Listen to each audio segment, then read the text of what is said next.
তিমিরে ঘেরা চন্দ্র। পর্ব 26 থেকে 35। লামুয়া তাসনিম। আজকের সকালটা বেশ মনোজ্জ্বল। জানলার ফাঁক গলিয়ে নরম রোদের এক ঝলক আলোক এসে রুমে ঢুকে পড়ল। তাতেই লোকটার ঘুমটা ভেঙে গেল। ছোট ছোট দুটো চোখ নিয়ে যখন পিট পিট করে চাইল, দেখল সকালের মিঠা রোদ এসে জানলার প্রান্তে ভিড় জমিয়েছে। বুকের উপরিভাগের স্থানটি হালকা হালকা লাগলো। নিশ্চিত মেয়েটা বুকের ওপর নেই।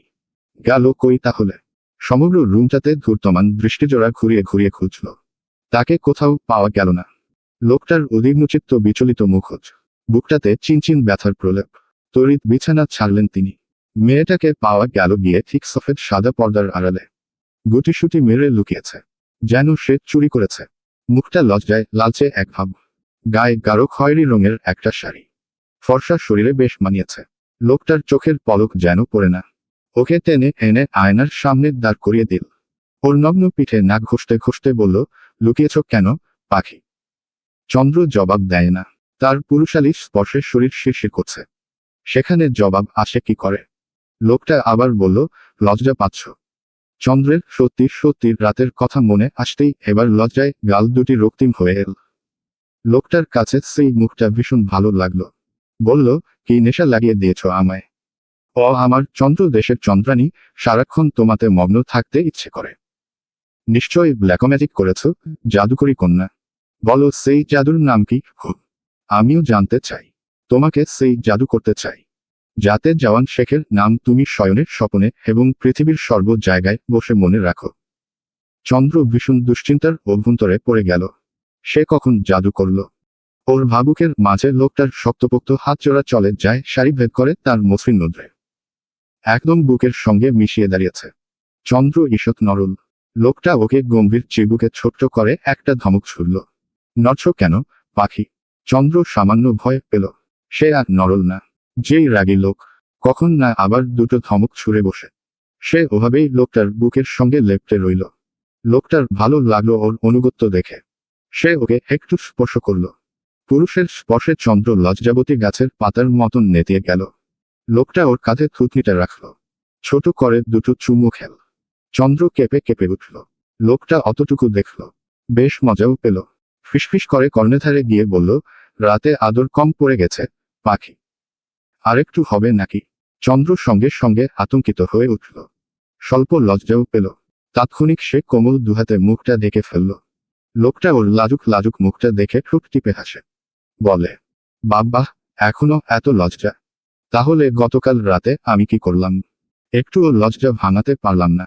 চন্দ্র হঠাৎ চেঁচিয়ে উঠল, চুপ করুন, চুপ করুন, আল্লাহর দোহাই লাগে, আর লজ্জা দিয়েন না। লজ্জায় আমি মরেই যাব। বোকা মেয়ে, লজ্জায় কেউ মরে না। তোমাকে তো মারব আমি, আমার ভালোবাসার আদরে আদরে, গভীর থেকে গভীরে। দেখি এখন মুখের ওপর থেকে হাতটা সরাও। ওই চাঁদের মতন মুখটা একটু দেখতে দেও। চন্দ্র হাত সরাল না। লোকটাই ধীরে ধীরে ওর হাত দুটি মুখের ওপর থেকে টেনে সরাল। ওর ঠোঁটের ওপর গাঢ় করে একটা চুমু এঁকে দিল। চন্দ্রের ডান হাতটি নিজের হাতের মুঠোয় এনে দুটো চুমু খেয়ে বলে, যে করলো আমার হৃদয়হরণ, তাহার হাতে লিখে দিলাম আমার মরণ। চন্দ্র আঁতকে ওঠে।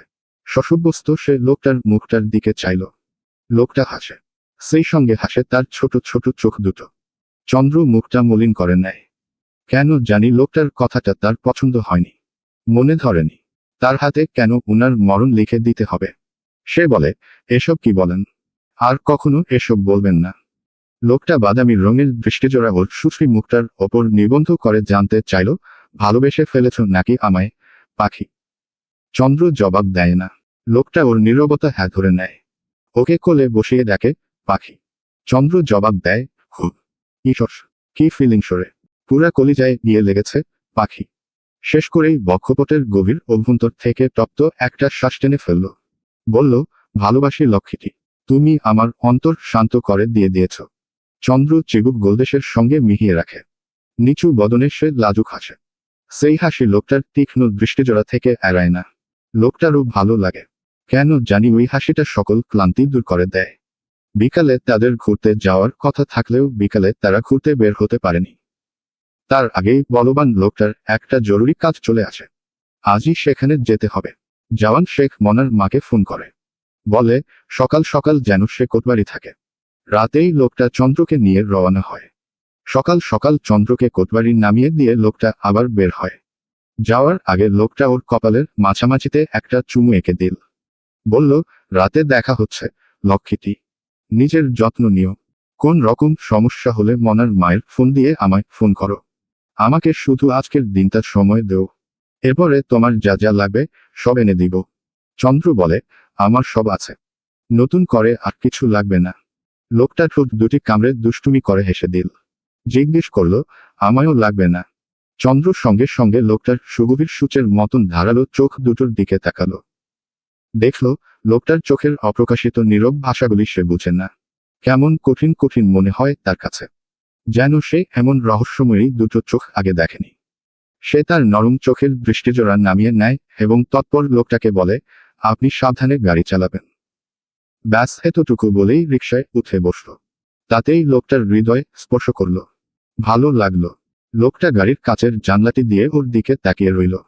অদ্ভুত এক মার টান তাকে রশ্মি মতন ধরে টানছে। উইনারির সান্নিধ্য কিছুতেই ছাড়তে মন চাইছে না।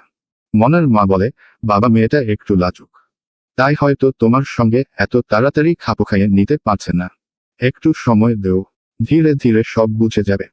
দাম্ভিক লোকটা ফুস করে গভীর একটা শ্বাস ফেলল। গাড়ির স্টিয়ারিংয়ে হাত রেখে জবাবে বলে, জানি মনার মা, তুমি ওর দিকে একটু যত্ন নিও। মনে রেখো, সে এখন থেকে সাধারণ কেউ নয়। সে মিনহাজ শেখ জওয়ানের স্ত্রী মিসেস চন্দ্র শেখ। তার হৃৎপিণ্ড সে। আর হ্যাঁ, আজকের পর থেকে তুমি নিচের খালি রুমটিতে শুবে। কেউ কোন প্রশ্ন করলে বলবে চন্দ্র সামনে থেকে কলেজে ভর্তি হবে, তাই ওর পড়াতে যেন কোন রকম ডিস্টার্ব না হয়, সেজন্য নিচে শুচ্ছি। বুঝেছ আমার কথা? যাও এখন। ঠিক আছে। লোকটা চোখে একটা চশমা পরে গাড়ির স্টিয়ারিং ঘুরিয়ে ওদের দৃষ্টিসীমা অতিক্রম করে বেরিয়ে গেল। চন্দ্র দৃষ্টি ঘুরিয়ে পেছনের দিকে এক পলক তাকালো। তার মনটা কেমন ছলাৎ ছলাৎ করছে। লোকটার ওই কথাটি বেশ মনে ধরেছে। নিজের যত্ন নিবে। চন্দ্র সামান্য হাসল। লোকটা খারাপ না, মানিয়ে নেওয়ার মতন। সে ভাগ্যের হাতে সব ছেড়ে দিয়েছে। ভাগ্য তাকে যেদিকে টানবে সে সেই দিকে যাবে। তার মা থাকলে আজ কত খুশি হতো। বিয়ে করবে না বলে কত কাঁদল। আর আজ সেই বিয়ের নামক রশ্মিতে সে বাধা পড়লি। সৃষ্টিকর্তা বুঝি এটাই চেয়েছিল। আজ রাতে লোকটার আসার কথা থাকলেও রাতে বাড়ি ফিরেনি। কাজের অনেক চাপ, তাই আগামীকাল আসবে বলে জানালো। চন্দ্র বাড়ি ফেরার পর জাওয়াদ তাকে নানান প্রশ্ন করতে করতে পাগল বানিয়ে ফেলল।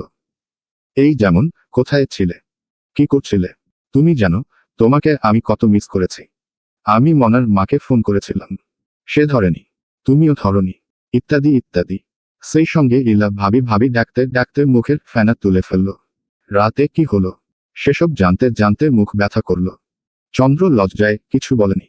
ওসব কি বলার মতন? লজ্জা তো আছে নাকি? লোকটা রাতে কল করেছে। 30 মিনিটের মতন ওর সঙ্গে কথা বলল। কত কি কথা জিজ্ঞেস করল। চন্দ্রের মনে হয় এই প্রথম সে এত কথা কারোর সঙ্গে বলল। নতুবা এত কথা সে ঋতুর সঙ্গেও বলেনি। দিনটি ছিল বুধবার। ইলা তখন পড়তে বসেছে। সে টের পেল বাড়ির বাহিরে বাইকের শব্দ। সাথে সাথে তার কান খরগোশের কানের মতন সজাগ হয়ে উঠল। এই বাড়িতে বাইক মোট 3 জনের আছে। জাওয়াদ, জওয়ান আর আরিফান। জওয়ান শেখ বছরে মনে হয় একবার বাইক চালায়। বেশিরভাগ নিজস্ব প্রাইভেট কারটা ব্যবহার করে। আর জাওয়াদের গাড়ি বেশিরভাগ ওর ফ্রেন্ডদের বাড়ি থাকে। এখন রইল আরিফান। তার মানি আরিফান এসেছে। হ্যাঁ, একমাত্র এই ছেলেটাই রোজ বাইক চালায়। তার আর তরফ সইল না। নিজের প্রেমিক বলে কথা। সে দ্রুত বই বন্ধ করে বাড়ির গেটের দিকে গেল। দেখল, সত্যি সত্যি আরিফান এসেছে। এই ছেলেটা বেশ ফর্সা, একদম ফরেনারদের মতন দেখতে। ইলা ওকে পছন্দ করে, তবে ইলাকে আরিফান পছন্দ করে না। আপু বলে ডাকে, এজন্য ইলা বকেও থাকে। আরিফানের সঙ্গে আজ তাজও এসেছে। তাজ হলো আরিফানের বন্ধু। ইলাকে শটান হয়ে দরজার সামনে দাঁড়িয়ে থাকতে দেখে তাজ হাসিমাখা মুখে প্রশ্ন করল, ইলাপু কেমন আছো? তাজের মুখে আপু ডাক শুনে ইলার মেজাজ তিরতির করে বাড়ল। সে চিবিয়ে চিবিয়ে জবাব দিল, এতক্ষণ ভালোই ছিলাম, কিন্তু এখন ভালো নেই। তাজ চোখ দুটি নাড়িয়ে তড়িৎ প্রশ্ন করল, তা কেন? কারণ তোর মুখে কুখ্যাত আপু ডাক শুনে। এই আমার মুখে কি লেখা আছে, আপু? তাহলে আপু ডাকছিস কেন? আজ মাফ করলাম, সামনে থেকে ভাবি ডাকবি, ভাবি। জানিস না আমি আরিফানের বউ হব। কিন্তু আরিফান তো তোমার চেয়ে 2 বছরের ছোট।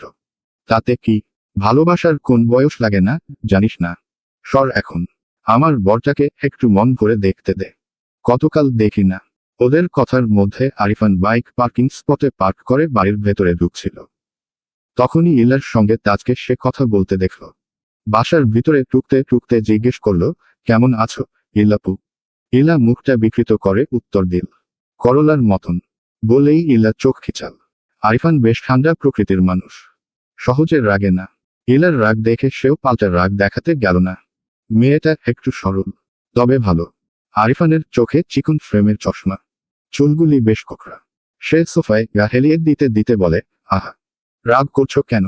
বউ বল, তাহলে আর রাগ করব না। তখন মিষ্টি মিষ্টি কথা বলবো। সেটা না বলে সকাল সকাল আপু বলে মেজাজ খারাপ করে দিয়ে বলছিস রাগ করছি কেন? তুমি আমার থেকে বড়, ছোট হলে মজা করে বলা যেত। এখন ফটাফট আম্মাকে বলে এক কাপ কফি এনে দেও তো। মাথাটা ভীষণ ধরেছে। ইলা আরিফানের পাশাপাশি গিয়ে দাঁড়ালো। হঠাৎ সে ভাঁজ দিয়ে একটুখানি বসল। বলল, যা ইলাপু থেকে পুকেটে শুধু ইলা ডাকিস তাহলে চা এনে দিব। তোমার চা লাগবে না। বাটপু কাটতে পারবো না। রাগ করছিস কেন? বউ তো আমি তোরই হব লেডিস ফিঙ্গার। দেখে নিস। বর বানাবা বলে সোজা ড্রেস বানিয়ে দিলা। আহারে দুঃখ। থাক কষ্ট পাস না শোনা। দেখ ভাই, আমারে বিয়ে করলে তুই অনেক সুবিধাই পাবি। যেমন ধর, এই যে তোর মতন লেডিস ফিঙ্গারকে খুব সহজে আমি মানুষ বানিয়ে ফেলবো। তোর কাপড় ধুয়ে দিব, বিছানা গুছিয়ে দিব, তোকে মজার মজার রান্না করে খাওয়াব, নিজ হাতে খাইয়ে দিব, আঁচলে মুখ মুছিয়ে দিব, তোর আন্ডারওয়্যার ছিঁড়ে গেলে তাতে জোড়া লাগিয়ে সেলাই করে দিব। ইলার কথা শুনে তাজ হো করে গা দুলিয়ে হেসে দিল। এইদিকে আরিফান লজ্জায় শেষ। যেখানে মেয়ে হয়ে ইলার লজ্জা পাওয়ার কথা ছিল, সেখানে আরিফান নিজের লজ্জা পাচ্ছে। সে আসলে লাজুক একটু বেশি। কোন মতে আরিফান কথা কাটাতে চেষ্টা করল। তোমার এত সব করতে হবে না। ওসব গোপন জিনিসের নামও নিও না। আমি আবার ছেঁড়াটা পড়ি না, ফেলে দেই। এখন বলতো জাওয়াদ কি ভেতরে আছে? সারারাত রাজাদের সঙ্গে ছিল, এখন পড়ে পড়ে ঘুমুচ্ছে। আরিফান আবার জিজ্ঞেস করল, জওয়ান ভাইয়া কি বাড়িতে এসেছে? ইলার একটু বিরক্ত লাগলো। আরিফান আজ কতদিন পর বাড়ি ফিরল, সেখানে তাকে একটু ভালো মন্দের কথা জিজ্ঞেস করবে। তা না করে প্রশ্ন করছে, হে আসছে ও আসছে, নানান প্রশ্ন করে মাথা খারাপ করে দিচ্ছে। ইলা মলিন মুখে বলে, উনি শহরের বাহিরে ছিলেন, আজ আসবে শুনলাম। বলেই সে রান্নাঘরের দিকে যাচ্ছিল। আরিফান আর তাজ পাশাপাশি বসা, বেশ ঘনিষ্ঠ বন্ধু তারা। একজন ছাড়া যেন অপরজন অচল। আরিফান আশপাশ তাকিয়ে তার মাকে খুঁজল। না পেয়ে ইলাকে ডাকল, ইলাপু, আম্মুকে 2 কাপ কফি দিতে বলো তো। ইলার রাগান্বিত কণ্ঠে বলল, পারবো না, নিজে বানিয়ে খা। ইলার রাগের কারণ আরিফান বুঝে। আপু বললে ভীষণ রেগে যায় মেয়েটা। দেখতে খারাপ না, পাতলা গড়নের, মুখটা ভীষণ মায়াবী দেখতে। তাকে গত কয়েক বছর যাবৎ পছন্দ করে, সে বুঝে। তবে বছর 2 বড়র দেখে বেশি একটা পাত্তা দেয় না। আরেকটা কারণ আছে, সেটা হলো জওয়ান শেখ। তাকে বাঘের মতন ভয় পায় সে। যদি জানে তার খালাতো বোনের সঙ্গে সে প্রেমের সম্পর্কে জড়িয়েছে, সোজা জীবন্ত কবর দিবে। এটা কেমন তার মনোভাব। এমনিতে লোকটা এসব পছন্দ করে না, অথচ আরিফান জানেও না স্বয়ং জওয়ান শেখ আজ নিয়ম ভঙ্গ করে প্রেমে পড়েছে। তাতেও সীমাবদ্ধ নেই লোকটা, বিয়েও করে বসেছে। আরিফান ক্ষণকালের মধ্যে মুখটা মলিন করে নিল। মলিন মুখে বলে, থাক, তোমার বলা লাগবে না। আজ একটা বউ থাকলে মুখের ওপর না বলতে পারত না। একটা বউয়ের অভাবে কফির অভাব অনুভব করছি। তুমি যাও, যেদিন ঘরে বউ আসবে সেদিনই কফি খাবো। আরিফানের কথা শুনে তাজ হাসে। দেখে ইলা কি রকম রিয়াকশন দেয়। কিছুক্ষণের মাথায় ইলা 2 কাপ কফি নিয়ে আসে। আরিফান ভীষণ খুশি হলো। যাক, তার ডোজে তাহলে কাজ হয়েছে। সে হাত বাড়িয়ে কফি নিতেই যাচ্ছিল, তার আগেই ইলা কফির মগ সরিয়ে নিল। চোখ পাকিয়ে বলল, বউ বল, বল, বউ 1 কাপ কফি বানিয়ে দেও না, তাহলে কফি পাবি, নতুবা কোন কফি টফি পাবি না।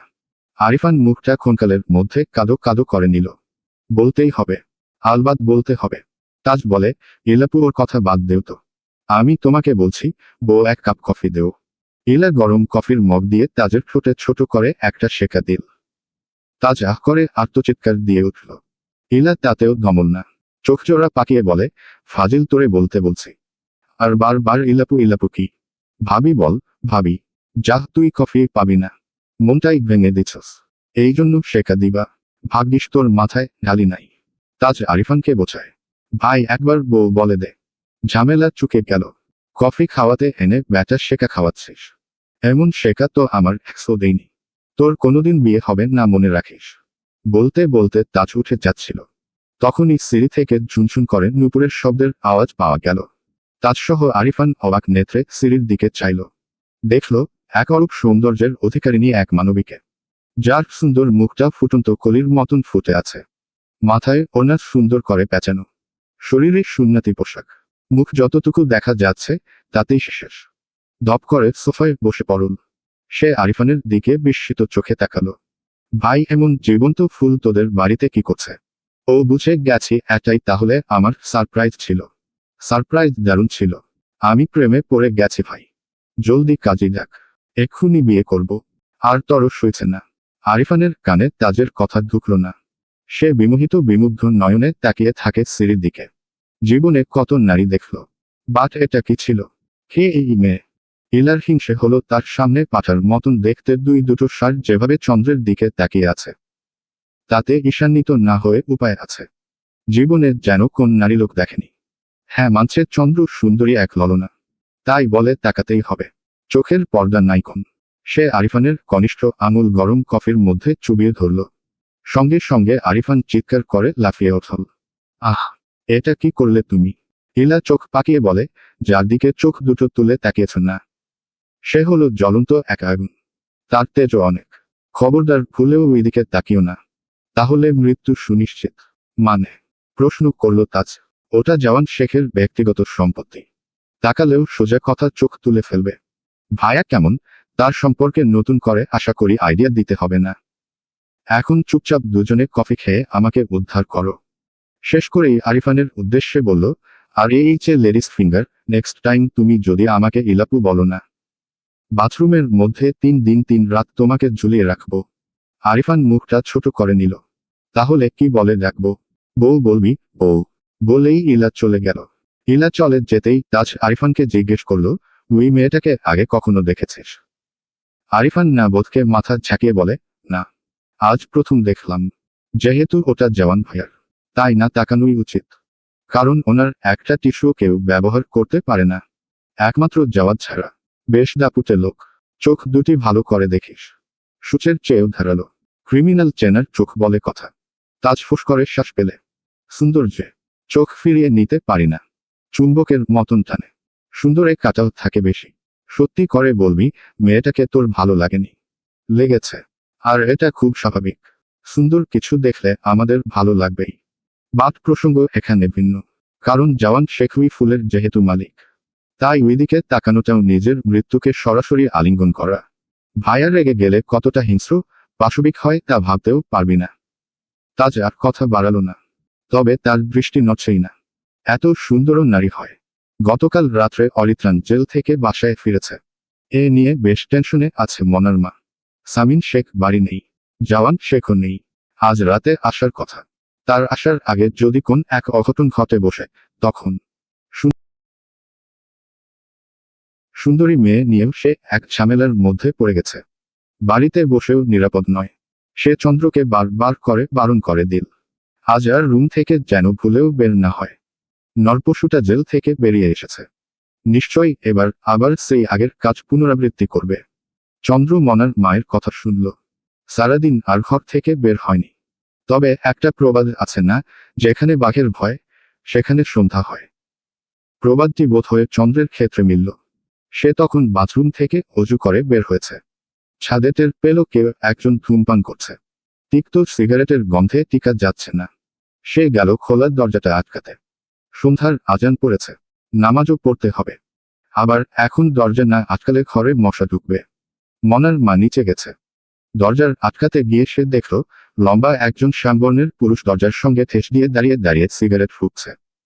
বড় বড় দুটো চোখ, মোটা সোটা শরীর, বেশ স্বাস্থ্যবান। লোকটা সিগারেট ফুঁকেই যাচ্ছে। চন্দ্রের দিকে চোখ পড়তেই ঠোঁট বাঁকিয়ে পৈশাচিক ভঙ্গিমাতে হাসল। তাতে চন্দ্রের গা কেমন কাটা দিল। মনকু ডাকছে। সে ভয়ে ভয়ে দ্রুত পিছিয়ে গেল। লোকটা ধীরে ধীরে ওর দিকে অতিক্রম হয়। চন্দ্র পিছাতে পিছাতে টেবিলের সঙ্গে গিয়ে থেকে শ্যামবর্ণ পুরুষটি ওর ভীতু মুখটা দেখে গা কাঁপিয়ে হেসে দেয়। ওর সুন্দর মুখটার ওপর কতগুলি সিগারেটের ছোঁয়া ফু দিয়ে ছেড়ে দিল। চন্দ্র সঙ্গে সঙ্গে খুব করে কেসে উঠল। কাশতে কাশতে তার চোখে জল এসে জমল, মুখটাও লাল হয়ে গেল। তা দেখে অরিত্রাণ আবারও হাসে। ওকে জিজ্ঞেস করে, তোমার নাম বুঝি চন্দ্র? চন্দ্র জবাব দেয় না। তার শরীর ভিতর সন্ত্রস্তে কাঁপুনি উঠে গেল। অরিত্রাণ ওর সমগ্র শরীরে কুদৃষ্টি বুলিয়ে ঠোঁট কামড়ে হাসে, বলে, পুরাই সেক্সি মাল। চন্দ্রের ঘৃণায় সমগ্র শরীর রিরি করে উঠল। তাতে অরিত্রাণের কি? সে উল্টো ওর মুখটার দিকে লোভাতুর দৃষ্টিতে তাকিয়ে বলে, শেখ বাড়িতে গোলাপ ফুটেছে, বাতাসে তার সুবাস ছড়িয়েছে। ইস, কি তাজা তাজা ঘ্রাণ গো। বিশ্বাস করো, জীবনে অনেক নারী দেখেছি, তাদের ভোগও করেছি, কিন্তু তোমার মতন এমন সৌরভ ছড়ানো গোলাপ আমার চোখে দ্বিতীয়টি পড়েনি। এতদিন জেলে বসে বসে বিদ্যুতে খাবার আর মশার কামড়ে বিরক্তিভাবটা তোমার জন্য কমে গেছে সুন্দরী। আমার জানা ছিল না দীর্ঘ 3 মাস জেলে থাকার পর আমার জন্য এত সুন্দর জিনিস বাড়িতে এসে তৈরি পাবো। 3 মাস জেলে থাকা অবস্থাতে আমি কোন নারীকে স্পর্শ করতে পারিনি। আজ তোমাকে দেখে সেই ইচ্ছেটা আমার আবার জাগলো সুন্দরী। বেশ কুচি আছো। অরিত্রাণ শেখের তাতেই হয়ে যাবে। আর হ্যাঁ, তোমার সঙ্গে আর কারো তুলনা হয় না। হাজারটা নারীর সৌন্দর্য একাই তোমার শরীরে। এবার বুঝেছ তুমি কি জিনিস। এত সুন্দর জিনিস যে লোভ সামলাতে পারছি না।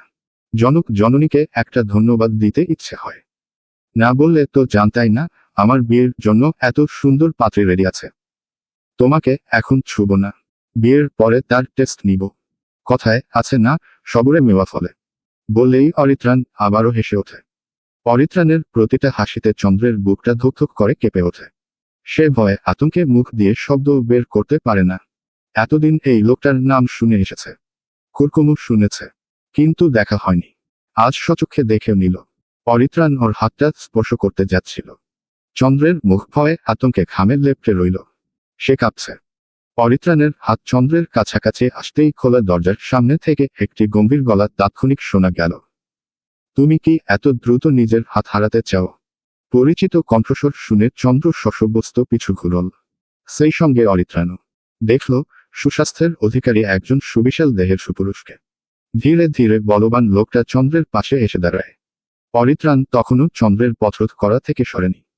জওয়ান শেখ পুনরায় বলে, এই ঘরে ঢুকতে তোমাকে অনুমতি দিয়েছে কে? বলবান লোকটার কথা শুনে অরিত্রাণ হাসে। আমার বাড়ি, আমার ঘর। আর আমার বাড়ির ঘরে আমাকে ঢুকতে অনুমতি লাগবে। তা তুমি এখানে কেন? তোমাকে জানতাম নারীবিদ্বেষী। তুমিও দেখছি আমার মতন সুন্দরের পূজারী। ওর প্রশ্নের জবাব না দিয়ে উল্টো জওয়ান শেখ বলে, ফুল সুন্দর, তাকে দেখলে ভালো লাগবে, এটা খুব স্বাভাবিক। তাই বলে ফুলের দিকে সবাই হাত বাড়াতে পারে না।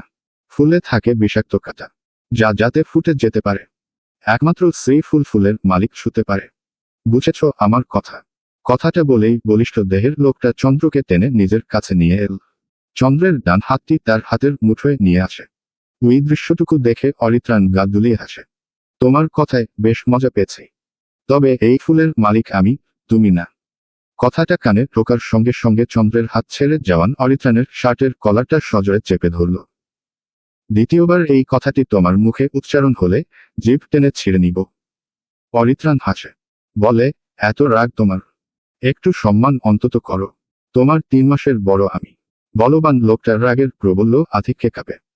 শক্ত চিবুকে বলে, তোর মতন কুত্তাকে সম্মান না, থুথু ছিটাতে ইচ্ছে হয়। তুই জেল থেকে বের হলি কি করে? অরিত্রাণ প্রসঙ্গ বদলায়, বলে, ওসব ছাড়ো। বাড়িঘর সব সম্পত্তি তুমি নিয়েছ, আমি কিছু বলিনি। এবার ওই সুন্দরীকে আমায় দিয়ে দেও। অরিত্রাণের শার্টের কলাটাটা ছেড়ে দিয়ে লোকটা বলে, একটু ভুল বললে অরিত্রাণ শেখ। বাড়িঘর সম্পত্তি আমি নেইনি। ওসব তোমার বাবা তার ভাগেরটা আমার বাবার কাছে টাকার জন্য বিক্রি করেছিল। তুমি তোমার বাবার মতনই নারীলোভী হয়েছ। একটা কথা বলি অরিত্রাণ, শুনে রাখো, পৃথিবীর সকল নারীকে তুমি স্পর্শ করো, আমি কিছু বলবো না। কিন্তু আমার জিনিসের ওপর তোমার হাত কেন? নজর পড়লেও আমি তোমার চোখ তুলে ফেলব। আমি জওয়ান শেখ শুধু বলি না, করেও দেখাই। তার বিষয়ে নিশ্চয় জানা আছে তোমার। বলেই লোকটা ঠোঁট দুটি বাঁকিয়ে হাসে, যেন নিজের ওই অদম্য হাসি দ্বারা কিছু একটা বোঝাতে চাইছে। অরিত্রাণ কিছুক্ষণ অবাক নেত্রে জওয়ান শেখের প্রতাপী অনলে জ্বলজ্বল করে জাজল্যমান হিংস্র চোখ দুটোর দিকে চেয়ে রইল। এমন ভয়ঙ্কর রূপে জওয়ান শেখকে সে কখনো দেখেনি, আজ প্রথম দেখল। বেশ ঠান্ডা মাথার খুনি। যা করবে মাথা ঠান্ডা রেখে। আজ হঠাৎ রাগ দেখার কারণ কি শুধু ওই মেয়েটা? সে জওয়ান শেখের রাগ আরেকটু বাড়িয়ে দিতে বলে, নজর আমার পড়ে গেছে। যা করার করো তুমি। বাদঘরের রমণী সে আমারই হবে। অরিত্রাণের কথা শুনে লোকটার মুখ থেকে বিদ্রুপের সঙ্গে ফিক করে হাসি বেরিয়ে এল। তোমার ঘরের রমণী হবে? বাদ কিভাবে? তুমি জানো সে কে? মিসেস চন্দ্র শেখ। অরিত্রাণ আকাশচুম্বী অবাক নিয়ে প্রশ্ন করল, বিয়েটা তাহলে করে ফেলেছ? কোন ব্যাপার না। তোমার ব্যবহার করার জিনিস ব্যবহার করার মজাই আলাদা। আমার নজর তো তার ওপর থাকবেই। তুমি পারলে তাকে আমার থেকে বাঁচিয়ে দেখাও। আজ নয় তো কাল অরিত্রাণ শেখ একদিন না একদিন তাকে বিছানায় ঠিক টেনে নিবেই। আর এর একমাত্র কারণ তুমি। তোমার ওপর আমার অনেক জেদ। আমার হাজার পরিকল্পনা ব্যর্থ করেছ তুমি। যার ফল ভোগ করবে তোমার প্রেয়সী। কথাটা বলে অরিত্রাণ বেরিয়ে যাচ্ছিল। তার আগেই বলবান লোকটা অরিত্রাণের পায়ে একটা পাথর ছুঁড়ে মারল। সঙ্গে সঙ্গে অরিত্রাণ হোঁচট খেয়ে নিচে পড়ে গেল। দাপুটে লোকটা ওর সামনে গিয়ে বসল। লোকটার রহস্যময়ী সূচের মতন ধারালো দৃষ্টিজোড়া নাচে। ঠোঁটের কোণে এক টুকরো হাসি ঝুলছে। ইস, সামান্য পাথর ছোড়ায় এই হাল। তাহলে আমার হাত উঠলে কি হাল হবে তোমার, একবারও ভেবে দেখেছ? বেশি নেচো না। তোমার নাচ বন্ধ করার জন্য আমার শুধু 5 সেকেন্ডই যথেষ্ট। আমার টাকায় খাও, আমার বাড়িতে থাকো, আমার টাকায় ফুর্তি করো। আবার আমার ইজ্জতের ওপর আঘাত করার কথা ভাবো। অকৃতজ্ঞ একটা। বেশি লাফিও না। নিজের জীবনের শেষ পরিণতিটা সহ্য করতে পারবে না। বলেই লোকটা উঠে গেল। সোজা অরিত্রাণের মুখের ওপর দরজাটা আটকিয়ে দিল। অরিত্রাণের মুখটা অপমানে থমথমে। জওয়ান শেখের ওপর সকল রাগ তার অন্তরে চেপে বসল। এতদিন সে জওয়ান শেখের পিছুটান, দুর্বলতার কথা জানত না। আজ যখন জানল, তখন তার রক্ত পৈশাচিক আনন্দে উষ্ণ হয়ে উঠল। নজর তো তার পড়েছেই, তা ওই নারীর ওপর। বাদ জওয়ান শেখ কতক্ষণ রক্ষা করবে ওই নারীকে? তার ভোগের বস্তু একদিন তো হতেই হবে। একাধিকবার ওই নারীকে তার বিছানার সঙ্গী বানাবে। আর এতেই তার রাগ যদি কিছুটা কমে। চন্দ্র বলিষ্ঠ দেহের লোকটার হাতটা শক্ত করে চেপে ধরল। বুকের সঙ্গে একেবারে লেপ্টে রইল। ভীতিকর মুখটা উঁচু করে বলে, অ্যাডভোকেট সাহেব, আমার ভীষণ ভয় করছে। লোকটা ওকে আশ্বস্ত করল, ভয় পেও না, পাখি। আমি আছি তো। আর আমি থাকতে তোমার শরীরে হাত কেন? তোমার একটা পশম পর্যন্ত কেউ স্পর্শ করতে পারবে না, এটা জওয়ান শেখের ওয়াদা। রাতে লোকটা চন্দ্রকে তার ঘরে ডাকল। চন্দ্র নিশ্চুপে গেল। মুখটা ভার তার। চন্দ্র ভিতরে ঢোকার সঙ্গে সঙ্গে লোকটা দরজাটি আটকে দিল। ওকে টেনে নিয়ে উরুর ওপর বসাল। চন্দ্র আটকে ওঠল। আরে, কি করছেন কি? কেউ দেখে ফেলবে। দেখলেই কি খুব। আমি আমার বউকে কোলে নিয়েছি। কোন পরনারীকে তো নয়। চন্দ্র অনুরোধ করে, তবু প্লিজ। লোকটা ওর নাকের ডগায় ছোট্ট একটা কামড় বসিয়ে দেয়। বলে, কেউ দেখবে না, পাখি। এত ভীতু কেন তুমি? চন্দ্র আর জবাব দিতে পারেনি। লোকটা ওকে বিছানার ওপর নিয়ে বসিয়ে দিল। ওর গা থেকে ওড়নাটি সরিয়ে ফেলল। বলল, বলেছি না আমার সামনে বসে কখনো ওড়না পরবে না। তোমার সকল সৌন্দর্য দেখার অধিকার আমার আছে। চন্দ্র শশব্যস্ত গাঢ় চোখে লোকটার মুখটার দিকে চায়। কি সুন্দর মুখ। দেখতে ভালোই। একজন সুপুরুষ হতে যা যা লাগে, সবই আছে। লোকটা ওর গলায় মুখ গুজে দিল। ছোট করে জানতে চাইল, ওভাবে কি দেখছ? চন্দ্র সামান্য লজ্জা পেল। লোকটা হাসে। ডাকে, পাখি। চন্দ্র সাড়া দিল, খুব। চোখ দুটো একটু বন্ধ করো পাখি। চন্দ্রের অবাক লাগে। তার চোখে মুখে দুর্দান্ত কৌতূহল, প্রবল বিস্ময়। ঠোঁট উল্টে আর জিজ্ঞেস করল না, কেন? বরঞ্চ সে বাধ্যগতের ন্যায় মৃগনয়ন যুগল বন্ধ করে নিল।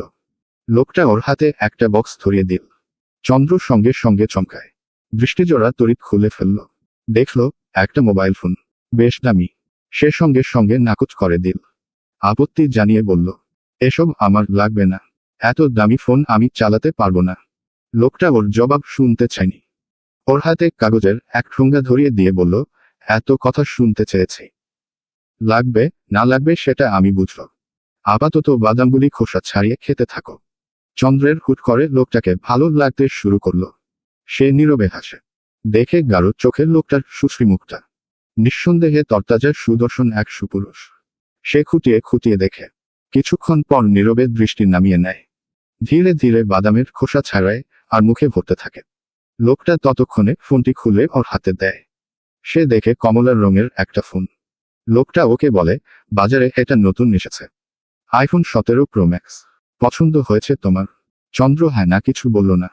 সে ফোনটা উল্টে পাল্টে দেখতে লাগলো। বলে, দেখতে তো ভালোই, নিশ্চয়ই দাম অনেক নিয়েছে। বেশি না, 2.5 লাখ। দাম শুনে বিস্ময়ে চন্দ্রের হাত থেকে ফোন পড়ে যাচ্ছিল। তাড়াতাড়ি লোকটা ক্যাচ ধরে নিল। ওর দিকে নীরব দৃষ্টিতে তাকালো। চন্দ্র তখনও চমকপ্রদ। তার বিস্ময়ের ঘোর কাটতেই বলে ওঠল, আল্লাহ, এত দামি ফোন আমি চালাতে পারবো না। আপনার কি দরকার ছিল এত দামি ফোন কেনার? এত টাকা সামান্য মোবাইলের পেছনে খরচ করার কোন দরকার ছিল? বলবান লোকটা ওর মুখটার দিকে হতভম্ব হয়ে চেয়ে থাকে। যেখানে বর্তমানের মেয়েরা আইফোন 17 প্রো ম্যাক্স কেনার জন্য লাফায়, স্বামীকে বয়ফ্রেন্ডকে প্যারা দিতে থাকে, সেখানে কিনা তার নিজের বিয়ে করা বউ বলছে এত টাকা খরচ করার কি দরকার ছিল। সে নিজেকে ধাতস্থ করে নিল। বলল, জীবনে চলতে গেলে অনেক শখ থাকে চন্দ্র, যেগুলি তখনই পূরণ করা উচিত যখন মন চায়। একটা সময় আসে যখন চাইলেও শখ পূরণ করা সম্ভব নয়। আর এত টাকা খরচ নয়। এটা আমার একদিনের ইনকাম ছিল, আমি কিনে দিয়েছি তোমায় ব্যবহার করার জন্য। এখন তুমি ব্যবহার করবে নাকি করবে সেটা তুমি জানো। এই বিষয়ে আমি দ্বিতীয়বার কথা শুনতে চাই না। চন্দ্র বুঝল তার কথায় কোন লাভ নেই। লোকটা তার সিদ্ধান্তে অবিচল। সে বলে, আর এমন পাগলামি করবেন না। পাগলামি বয়সেই তো মানুষ পাগলামি করে। সব বয়সে কি পাগলামি করা যায়?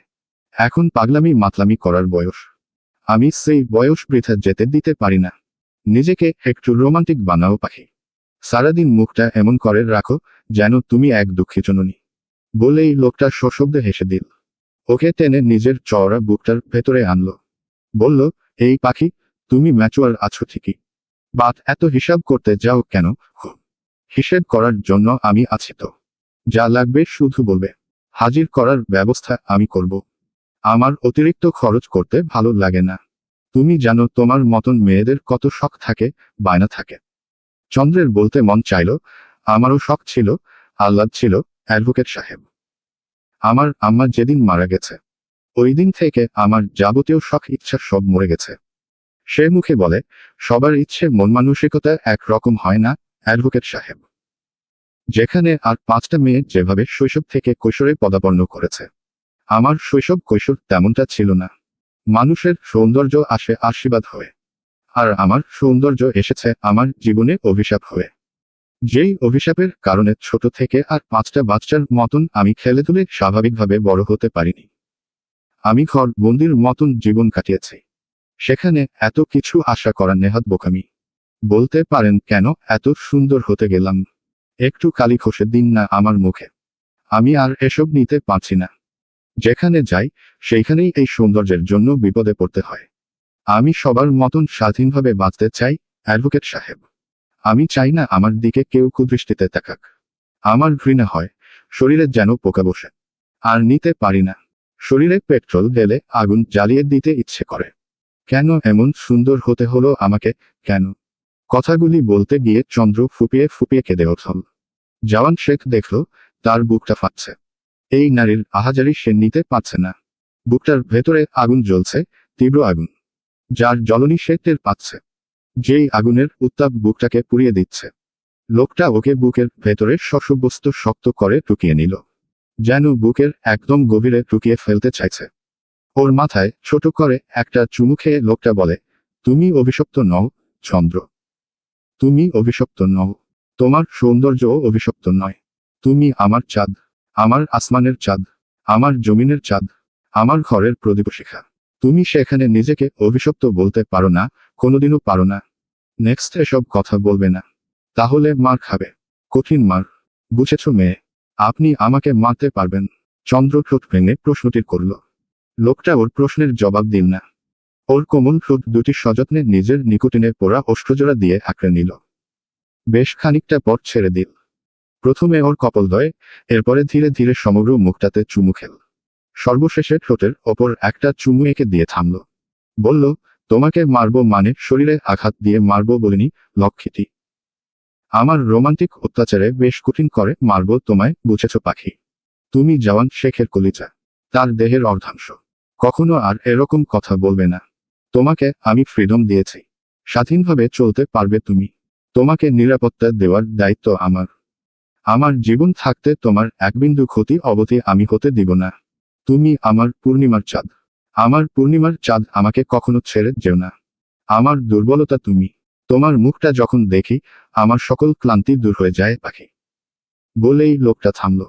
বুক চিরে গভীরতম কয়েকটি দীর্ঘশ্বাস ফেলে আবার বলতে শুরু করলো, আমার চাঁদ, তুমি আমার সঙ্গে রাগ কইরো, আমার সঙ্গে অভিমান কইরো, বাট আমাকে কখনো ঘৃণা কইরো না। তোমার চোখে আমার জন্য ঘৃণা দেখার আগে আমার দেহে কাফনের কাপড় উঠুক। আমার আত্মার শতবার মরণ হোক। আমার দুচোখ অন্ধ হয়ে যাক। আমার বুকে অসংখ্য কাঁটা ফুটুক। আমার কলিজা গলে যাক, ফুসফুস ছিদ্র হয়ে যাক। আমার প্রাণের চেয়ে প্রিয় চাঁদের রানী, তোমাকে প্রথমবার যখন দেখেছিলাম আমার সমগ্র শরীরে ভূমিকম্পের মতন কম্পন ধরে গিয়েছিল। যাকে পাওয়ার জন্য আমি উন্মাদ হয়ে গিয়েছিলাম। সেজদায় গিয়ে লুটিয়ে পড়ে কেঁদেছি। ঘরে বাহিরে কোথাও শান্তি খুঁজে পাইনি। সেই তুমি আমাকে ঘৃণা কইরো না চন্দ্র, ঘৃণা কইরো না। তুমি আমার সাধনা, আমার নাম না জানা অসুখ। সেই তোমার চোখে আমার জন্য ঘৃণা আমার সহ্য হবে না, মোটেও না। এর চেয়ে আমার মৃত্যু শ্রেয়। কোনোদিন যদি আমার প্রতি তোমার মনে তীব্র ঘৃণা জন্মায়, তার আগে তুমি আমাকে মেরে দিও। তবুও তুমি ঘৃণা কইরো না। তোমার ঘৃণা মৃত্যুর চেয়ে ভয়াবহ চন্দ্র, মৃত্যুর চেয়েও ভয়াবহ। কথাগুলি বলতে গিয়ে লোকটার চোখের পাপড়িগুলি নোনাবাড়িতে ভিজে উঠল। চন্দ্র মুখটা উঁচু করে দেখল, লোকটার চোখের পাপড়ি জলে ভেজা। তার ভীষণ টান লাগলো। এই টান কিসের? মার, হয়তো। সে নিজের ঠোঁট বাড়িয়ে লোকটার চোখের পাপড়িগুলি তার উষ্ণ ঠোঁটের ছোঁয়ায় ভিজিয়ে দিল। বলল, আমি আপনাকে কখনো ঘৃণা করব না, অ্যাডভোকেট সাহেব। কারণ আপনি আমার বিশ্বাস, আমার আস্থা, আমার অনুপ্রেরণা, আমার ভরসার একমাত্র স্থান। সেইটাকে কি করে আমি ঘৃণা করি? আপনার কাছ থেকেই তো ভালোবাসা আমার শিখা। সেখানে ছাত্রী হয়ে শিক্ষককে কি করে খুন করি, ঘৃণা করি? অমন কথা আর কখনো মুখে আনবেন না। আপনি আমার স্বামী। আপনি শতবার ভুল করলেও আমি মাফ করে দিব। ওর কথা শুনে লোকটার কলিজাটা পর্যন্ত শীতল ও শান্ত হয়ে গেল। প্রাণ জুড়ালো ওই মধুর ন্যায় শুনতে বচনগুলিতে। এমন একজন জীবন সঙ্গিনী পেতে ভাগ্য লাগে। সেখানে সে পেয়েছে। জীবনে আর কি চাই? সে সুখী, পৃথিবীর সবচেয়ে সুখী ব্যক্তি। লোকটা বিছানার মাঝে ওকে নিয়ে চিত হয়ে শুয়ে পড়ল। শক্ত করে চওড়া বুকটার মাঝে ওকে ধরে রাখল, যেন হারিয়ে না যায়। চন্দ্রের শান্তি লাগলো। সুখ সুখ, প্রেম প্রেম একটা অনুভূতি হলো। ইদানিং সে লোকটার সান্নিধ্য পেতে বেশ পছন্দ করছে।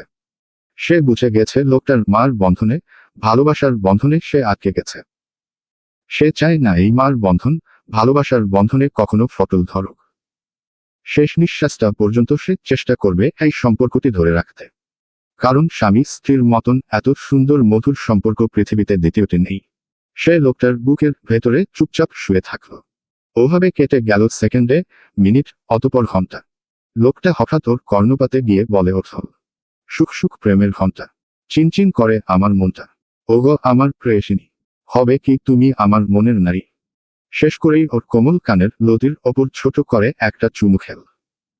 ফিস করে বলল, ভালোবাসি আমার মনের রানী, অনেক অনেক ভালোবাসি। সকাল তখন 8টা। গতকাল রাতে সামিন শেখ ফিরেছে। সকাল সকাল সবাই নাস্তা খেতে বসেছে। আজ একটা চেয়ারও খালি নেই। সব কটাতে মানুষে ভর্তি। চন্দ্রের দুপাশে ইলা আর জাওয়াদ বসা।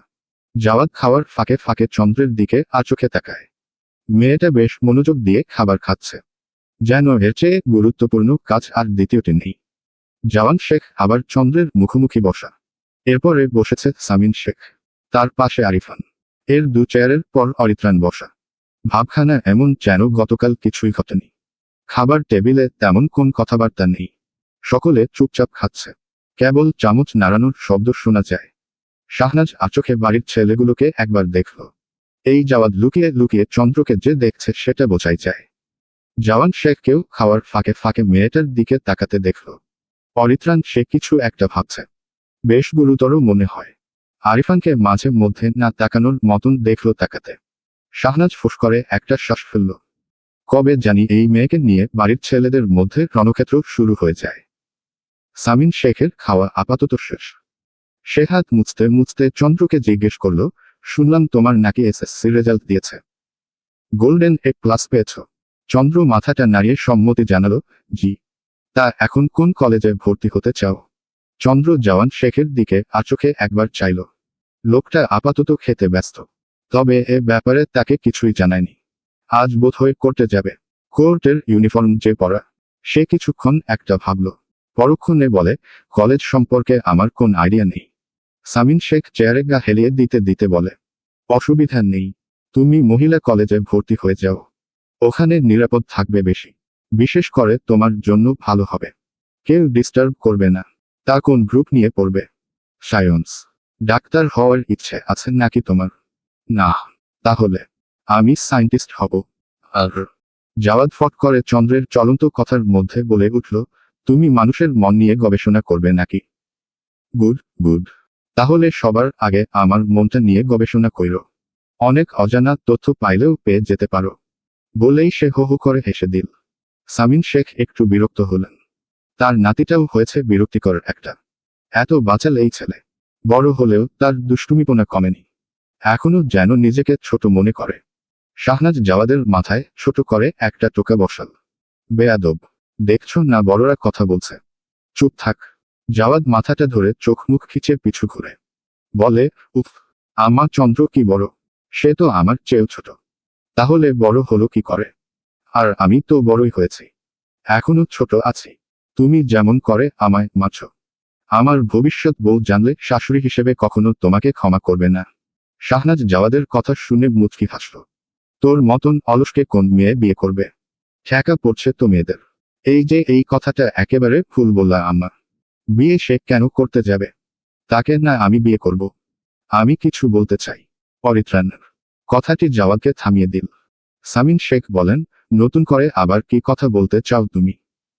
টাকা পয়সা চাইলে এসব ভাবনা বাদ দেও। টাকা পেলেই মদ আর নারী নিয়ে তুমি মেতে থাকো। তাই নতুন করে কোন টাকা পাবে না? পরিত্রাণ চন্দ্রের দিকে তাকিয়ে ঠোঁট বাঁকিয়ে হাসে। টাকা না দাদু, আমার একজনকে চাই। পরিত্রাণের কথায় চন্দ্র ভীষণ ভয় পেল। তাদের বিয়ের ব্যাপারটা জানিয়ে দিবে না তো? সে জওয়ান শেখের দিকে উদ্বিগ্নচিত্তে এক পলক চাইল। ওর চিন্তিত মুখটা দেখে লোকটা ধূর্তমান চোখের ইশারায় বুঝাল, চিন্তা করো না, ও কিছুই বলবে না। চন্দ্র তবুও শান্ত হতে পারে না। তার নরম মনটা ক্ষণে ক্ষণে চিন্তিত হয়। অরিত্রাণ পরোটা চিবাতে চিবাতে সামিন শেখকে শুধাল, দাদাজান, আপনার কাছে আম্মা নাকি বিয়ের প্রস্তাব দিয়েছে? আপনি না করে দিয়েছেন। সামিন শেখ সামান্য ললাট কুচকানো ভ্রুজোড়া নাড়িয়ে শুধালেন, কার বিয়ের প্রস্তাব? আমার সঙ্গে চন্দ্রের। কথাটা শোনার সঙ্গে সঙ্গে সকলের মাথায় যেন বজ্রপাত পড়ল। ভরকাল সকলে। তবে জওয়ান শেখকে এই বিষয়ে বিস্মিত কিংবা চমকাতে দেখা গেল না। লোকটা বেশ শান্ত। কিন্তু জাওয়াদ, সে চমকিয়েছে, ভরকিয়েছে। তার আসমানের চাঁদের দিকে অরিত্রাণের নজর সে মানতে পারল না। মেজাজটা তার চটে গেল। চন্দ্র তার জামার অংশটুকু শক্ত করে খামচে ধরল। দৃষ্টি নিচু তার। এখানে তার জবাব দেওয়াটা তো খাটে না। জওয়ান শেখও বেশ ঠান্ডা আছে। এখন পর্যন্ত লোকটা মুখাবয়বের পরিবর্তন দেখা গেল না। মনে মনে কি পাকাচ্ছে কে জানে। সামিন শেখ দাঁত খুঁজতে খুঁজতে বলেন, কুফু মিলিয়ে বিয়ে করতে হয়। হঠাৎ করে বিয়ের প্রস্তাব দিলেই তো হয় না। তোমার যা চরিত্র, কোন দিক দিয়ে চন্দ্রের সঙ্গে তোমার যায়? তোমার সঙ্গে যাবে তোমার মতন চরিত্রের কেউ? আপনি কি সোজা বাংলায় আমাকে অপমান করছেন? অপমান করছি না অরিত্রাণ, সত্যিটা বলছি। আশা করি এ নিয়ে দ্বিতীয়বার প্রশ্ন তুলবেন না তুমি। আপনি কি জানেন আপনার অগোচরে কি কি ঘটনা ঘটছে দাদাজান? কথাটা অরিত্রাণ জওয়ান শেখের দিকে ইঙ্গিত করে বলল। বিষয়টি সামিন শেখ খেয়াল করেছেন। সে এমনিতে জওয়ান শেখকে নিয়ে ভীষণ ভয়ের মধ্যে আছে। এই পুরুষ খুবই ঠান্ডা মস্তিষ্কের মানুষ। তবে শেয়ালের মতন ধূর্তমান। খুব ঠান্ডা মাথার খেলোয়াড় সে। বাহির থেকে দেখে বোঝার উপায় নেই ভেতরে কি গতি চালছে। এই যে চন্দ্রকে সে পছন্দ করে। অরিত্রাণ যখন বিয়ের কথা তুলল কোন রাগ কিংবা বাধা দেওয়ার চেষ্টা করেনি, ক্ষোভ দেখায়নি। হয়তো মনে মনে অরিত্রাণকে শায়েস্তা করার ভয়ঙ্কর পরিকল্পনা করে যাচ্ছে। তার আর কোন নাতিকে নিয়ে এত টেনশন হয় না যতটা এই জওয়ান শেখকে নিয়ে হয়। একজন মানুষের চোখের দিকে তাকিয়ে তার মস্তিষ্কের বিস্তারিত সব ভাবনা বলে দিতে পারবে। এতটা চতুর খেলোয়াড় সে। একজন লয়ার হিসেবে পারফেক্ট। আরেকদিকে ছোট নাতি জাওয়াদ তাকে খোঁচাচ্ছে চন্দ্রকে সে বিয়ে করবে। যদিও বিষয়টি সে সিরিয়াসলি নেয়নি, কারণ জাওয়াদ এ ধরনের মজা আরও অনেক করেছে। সে হিসেবে ওটা ধরার মতন নয়। কিন্তু এই অরিত্রাণের থেকেও জওয়ান শেখকে নিয়ে তার টেনশন বাড়ল। অরিত্রাণ যদি একবার জানে জওয়ান শেখ চন্দ্রকে পছন্দ করে, তাহলে সে সবার আগে চন্দ্রের ক্ষতি করতে উঠে পড়ে লাগবে। সবকিছু বিবেচনা করে তিনি ভাবলেন খুব দ্রুত চন্দ্রকে একটা ভালো ছেলের হাতে তুলে দিবে। এতে বাড়ির ছেলেদের মধ্যেও দ্বন্দ্ব বাজবে না, আর চন্দ্রও নিরাপদ থাকবে। সামিন শেখের ভাবান্তরের মধ্যে জওয়ান শেখের খাওয়া শেষ। সে শাফিনকে তাড়া দিয়ে উঠে গেল। যাওয়ার আগে অরিত্রাণকে ওয়ার্নিং দিয়ে গেল, জেল থেকে ছাড়া পেয়েছ বেশ ভালো কথা, আশা করি এখন থেকে ভালো কিছু করবে। নেক্সটে এমন কিছু করো না যার জন্য যাবজ্জীবন তোমাকে জেলে পচে মরতে হয়। কথাটা বলে লোকটা লম্বাটে লম্বাটে কদম ফেলে বেরিয়ে গেল। খুব ঠান্ডা মাথায় হুমকিটা দিয়ে গেল। কেন দিল সেটা অবশ্য অরিত্রাণের অজানা নয়, তবে সামিন শেখ এক্ষেত্রে হতাশ। এদের মধ্যে বুঝি কখনোই মিল হওয়ার সম্ভাবনা নেই। সকলে লিভিং রুমে বসে নিউজ দেখছিল। এবারও একটি বড় কেসে জিতে গিয়ে সম্মান কুড়িয়েন জওয়ান শেখ। বড় এক শীর্ষ সন্ত্রাসীকে জেলে পাঠিয়েছেন। নিউজ চ্যানেলগুলিতে এসব দেখাচ্ছে। জাওয়াদ আর ইলা কল বসাল জওয়ান শেখকে। লোকটা ভীষণ ব্যস্ত। কল ধরেছে তার অ্যাসিস্ট্যান্ট শাফিন। জানালো স্যার ব্যস্ত আছে, শ্বাস ফেলারও সময় নেই, পরে ফোন কইরেন। জাওয়াদ আর ইলা তাতে দমল না। তারা বসে রইল লিভিং রুমে। আজ তাদের ট্রিট দিতেই হবে। ট্রিট না নিয়ে যাচ্ছে না। ওইদিকে চন্দ্র নিউজটা দেখেছে। তার ভালো লেগেছে। নিজের বরের প্রশংসা শুনতে কার না ভালো লাগে। লোকটাকে সম্মান জানানো হচ্ছে, নিউজ চ্যানেলগুলিতে সেসব খবর প্রচার করা হচ্ছে। চন্দ্র ভেবে দেখল জওয়ান শেখ লোকটা বেশ বুদ্ধিমান আর ধনী। বুদ্ধিমান আর এত ধনী হয়েও তার মতন মেয়েকে কেন বিয়ে করতে গেল? কেবল সে সুন্দরী বলে। বিষয়টি কেমন যেন না। তার ভাবনা মাঝে ফোনটি বেজে উঠল। সে দেখল লোকটা ভিডিও কল দিয়েছে। চন্দ্র লজ্জায় শেষ। সে আস্তে ধীরে কলটা রিসিভ করল। দেখতে পেল ফর্মাল ড্রেসে ক্লান্তমাখা একটা সুন্দর মুখ। কেমন শুকনো দেখাচ্ছে। মুখটা ঘর্মাক্ত। চন্দ্রের কেন জানি বড্ড মায়া হলো। সে লোকটা মুখটকার দিকে কতক্ষণ চেয়ে রইল। ওকে এক হ্যানে তাকিয়ে থাকতে দেখে লোকটা মুচকি হেসে জিজ্ঞেস করল, অমন করে কি দেখছ? খুব মায়ে পড়ে গেছ নাকি পাখি? চন্দ্র হেসে দেয়। সঙ্গে তার দুগলে টুল পড়ে। সেই হাসি যেমন তেমন নয়, মারাত্মক নেশা ধরানো হাসি, হাত ফুটো করার মতন হাসি। লোকটার বিমুগ্ধতা মুখে ফুটে ওঠে। ওই মুখের দিকে এক দৃষ্টিতে তাকিয়ে থাকে লোকটা। তার সারাদিনের ক্লান্তি ওই হাসির একটা ঝলকে কেটে গেল। লোকটা ওকে মায়ামো গলায় ডাকল, আমার পাখি। চন্দ্র উত্তর দেয়, খুব। তোমাকে বড্ড মনটা চাইছে পাখি। আমার এই ক্লান্তি মাখা শরীর তোমার গভীর আলিঙ্গন চাইছে। কি করি বলতো? মনটা যে মানছে না। তোমার কাছে উড়ে যেতে মন চাইছে। তোমার ওই উষ্ণ ঠোঁটের মধুর ন্যায় চুম্বনের অভাববোধ অনুভব করছি। চন্দ্র কানের নিচে চুল গুজে লাজুক হাসে। সে লোকটার কথার জবাব দেয় না। অমন লজ্জিত কথার জবাব দেওয়া যায়? সে লোকটাকে প্রশ্ন করে, কখন আসবেন? আসতে আসতে রাত 10টা-11টা বাজবে। তোমার জন্য কিছু আনবো। লাগবে কিছু তোমার? লাগবে না কিছু, কিন্তু আমার লাগবে। চন্দ্র জানতে চাইল, কি তোমাকে? চন্দ্র লজ্জায় মুখটা ঢেকে নিল। আপনি খুব খারাপ অ্যাডভোকেট সাহেব। কথায় কথায় শুধু আমায় লজ্জা দেন। লোকটার ঠোঁট দুটো ফেরে তাৎক্ষণিক বেরিয়ে এল। শুধু লজ্জায় দেই, আদর দেই না, ভালোবাসা দেই না। দেন, সবকিছুতেই লজ্জা থাকে। তাহলে বলছো লজ্জা ছাড়া এখন থেকে আদর দিতে হবে? চন্দ্র জবাব দেয় না। লোকটা ওকে আদেশ দিল, ঠোঁটের ওপর একটা গাঢ় করে চুমু দেও। তোমার চুমুর অভাবে শরীরের ক্লান্তি কাটছে না। চন্দ্র আটকে ওঠে। তার গাল দুটি মাত্রাতিরিক্ত লজ্জায় রক্তিম হয়ে ওঠল। সে মিন মিন করে বলে, হেমা, ফোনে কি করে চুমু দেওয়া যায়? আমি দিয়ে দেখাবো। কিভাবে? তোমার ওই নরম ঠোঁট দুটি ফোনের ওপর রাখো, বাকিটা আমি দিয়ে দেখাচ্ছি। চন্দ্র আটকে ওঠে। এই না, না, প্লিজ। প্লিজ কি? পাগলামি করবেন না প্লিজ। আমায় পাগল বানিয়ে বলছো মেয়ে, পাগলামি করবেন না। তুমি জানো আমি কতটা উন্মাদ। তোমার ওই ঠোঁট দুটি দেখলে আমার কি করতে মন চায় যেন। ইচ্ছে করে কামড়িয়ে কামড়িয়ে ওদের খেয়ে ফেলি। বলেই লোকটা হো হো করে হেসে দিল। শাফিন আচোখে দেখছে, তার স্যার হাসছে। সে বোধহয় এই প্রথম দেখল তার স্যারকে অট্টহাসি দিতে। তার ভীষণ ভালো লাগলো। জবে থেকে স্যার বিয়ে করেছে। লোকটাকে সুখী সুখী হাসি খুশি দেখা যাচ্ছে। অথচ আগে এমন মন খুলে হাসত না। কোথাও বলতো গুনে গুনে। সেই লোক আজ কোন নারীর প্রেমে পড়ে কত পরিবর্তন হয়ে গেছে। ইস, প্রেম ভালোবাসা বুঝি অমনি। একজন সলভাসী লোককেও বাচাল বানিয়ে দেয়। চন্দ্র লোকটার কথা শুনে সঙ্গে সঙ্গে ওড়না দিয়ে ঠোঁটসহ মুখটা ঢেকে নিল। লোকটা এখনো হেসেই যাচ্ছে। কিছুক্ষণ পর হাসি থামিয়ে বলে, রাতে রেডি থেকো লক্ষ্মীটি, তোমার লজ্জা বাড়িয়ে দিতে জওয়ান শেখ আসতেছে। আজ আমি তোমায় অনেক অনেক জ্বালাব, বিরক্ত করব। একটু সহ্য করে নিও পাখি। সন্ধ্যার দিকে দেখা গেল ইলাকে চিলেকোঠার দিকে আসতে, হাতে তার কিছু জিনিস সামগ্রী। চন্দ্র তখন একটা বই পড়ছিল, পথের পাঁচালী। এই বইটা তার ভীষণ পছন্দের। গতকাল জাওয়াদ তাকে বেশ কয়েকটি বই গিফট করেছে, তার মধ্যে পথের পাঁচালী অন্যতম। ইলার রুমে ঢুকে দেখল চন্দ্র বই পড়ছে। এই মেয়েটা একটু বই পড়লা। সে চন্দ্রের সামনে থেকে বইটা কেড়ে নিয়ে টেবিলের ওপর পা ঝুলিয়ে বসে পড়ল। বলল, রাখো তো এখন এসব, তোমার সুপুরুষ বর পাঠিয়েছে আমায়। তার পরাণ বতুয়াকে আজ সাজসজ্জায় একটু দেখবে বলে। এবার বলো তোর রসিকহীন পুরুষটিকে কি মায়া জাদুতে আটকেছ, যা বেচারা এখন বউ ছাড়া কিছুই বুঝে না। চন্দ্র খানিকটা ভ্যাবাচাকা খেল, পরক্ষণে হেসে ফেলল। বলল, এমা, এ কথা তিনি কখন বললেন? জানো না? না, সমস্যা নেই, এখন তো জানলে। যাও, হাত মুখ ধুয়ে এখন সুন্দর আর ভদ্র মেয়ের মতো বরের জন্য রেডি হও। আজ রাতে তোমার বর তোমায় মন ভরে আদর সোহাগ দিবে, বুঝেছ? বুঝেও না বোকা মেয়ে, বরের আদর শরীর ভরে নিতে হয়। ভাই তোমার বর যে এত রোমান্টিক, আগে জানতাম না। শেষ করেই ইলা হো হো করে কোমর ধরে হেসে দিল।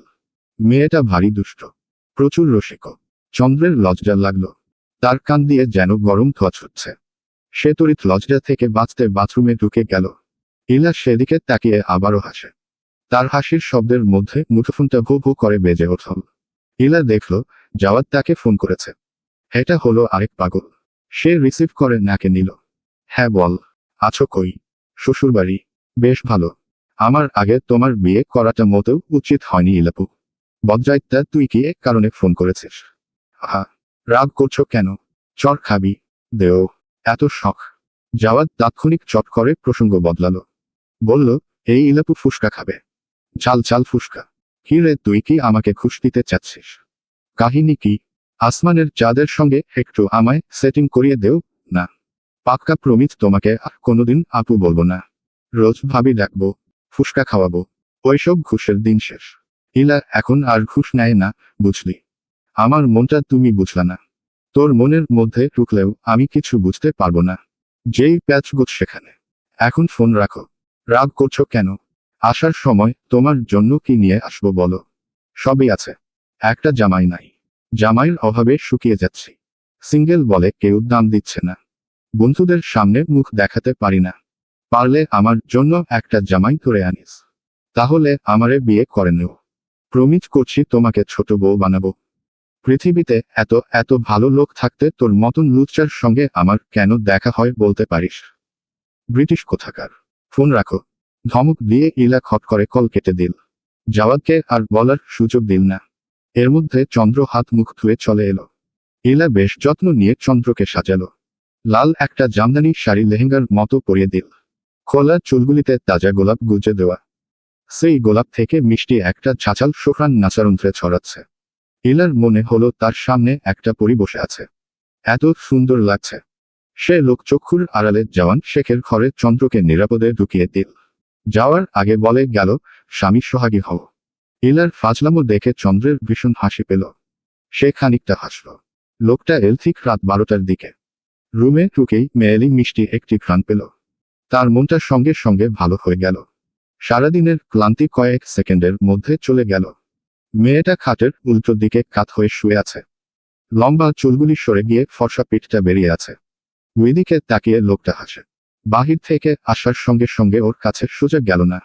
আগে হাত মুখ ধুয়ে এল। এরপরে কাপড় পাল্টিয়ে চন্দ্রের পাশে গিয়ে শুয়ে পড়ল। নেতিয়ে থাকা চন্দ্রের সুগঠিত কোমরটা টেনে নিজের কাছে আনল। নিজের বুকের সঙ্গে ওকে চেপে ধরল।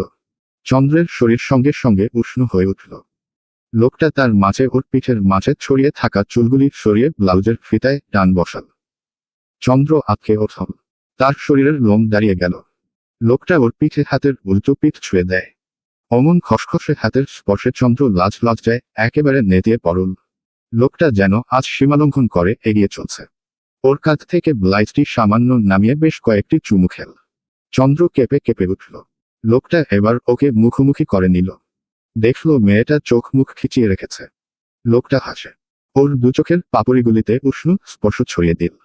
ওর গোলদেশের সঙ্গে মিহিয়ে রাখা মুখটি উঁচু করে তুলে বলে, এই যে আমার চাঁদ, আমার দিকে একটু তাকাও পাখি। খুব মিস করছিলে বুঝি? অনেক অপেক্ষা করালাম। চন্দ্র মুখটা অন্যদিকে ঘুরিয়ে নিচ্ছিল। লোকটা ওর থুতনিটা নিজের দিকে জোরপূর্বক ঘুরিয়ে ওর ঠোঁটের ওপর আলতো করে একটা কামড় বসিয়ে দিল। চন্দ্র একটু রাগল। ব্যথা দিলেন কেন? ব্যথা পেয়েছ? চন্দ্র মাথা ঝাঁকাল। খুব। আদর করে দিলে ব্যথা কমবে। চন্দ্র আনমনে মাথা ঝাঁকাল। খুব। বলেই সে শেষ করতে পারেনি। তখনই তার মনে পড়ল সে মাত্র কি বলল। ছি, ছি। লোকটা ওর কাণ্ডে হাসে। ওর ঠোঁট দুটো বৃদ্ধা আঙুল দিয়ে খসতে খসতে একসময়ে নরম ওষ্ঠজোড়া তার দখলে নিয়ে যায়।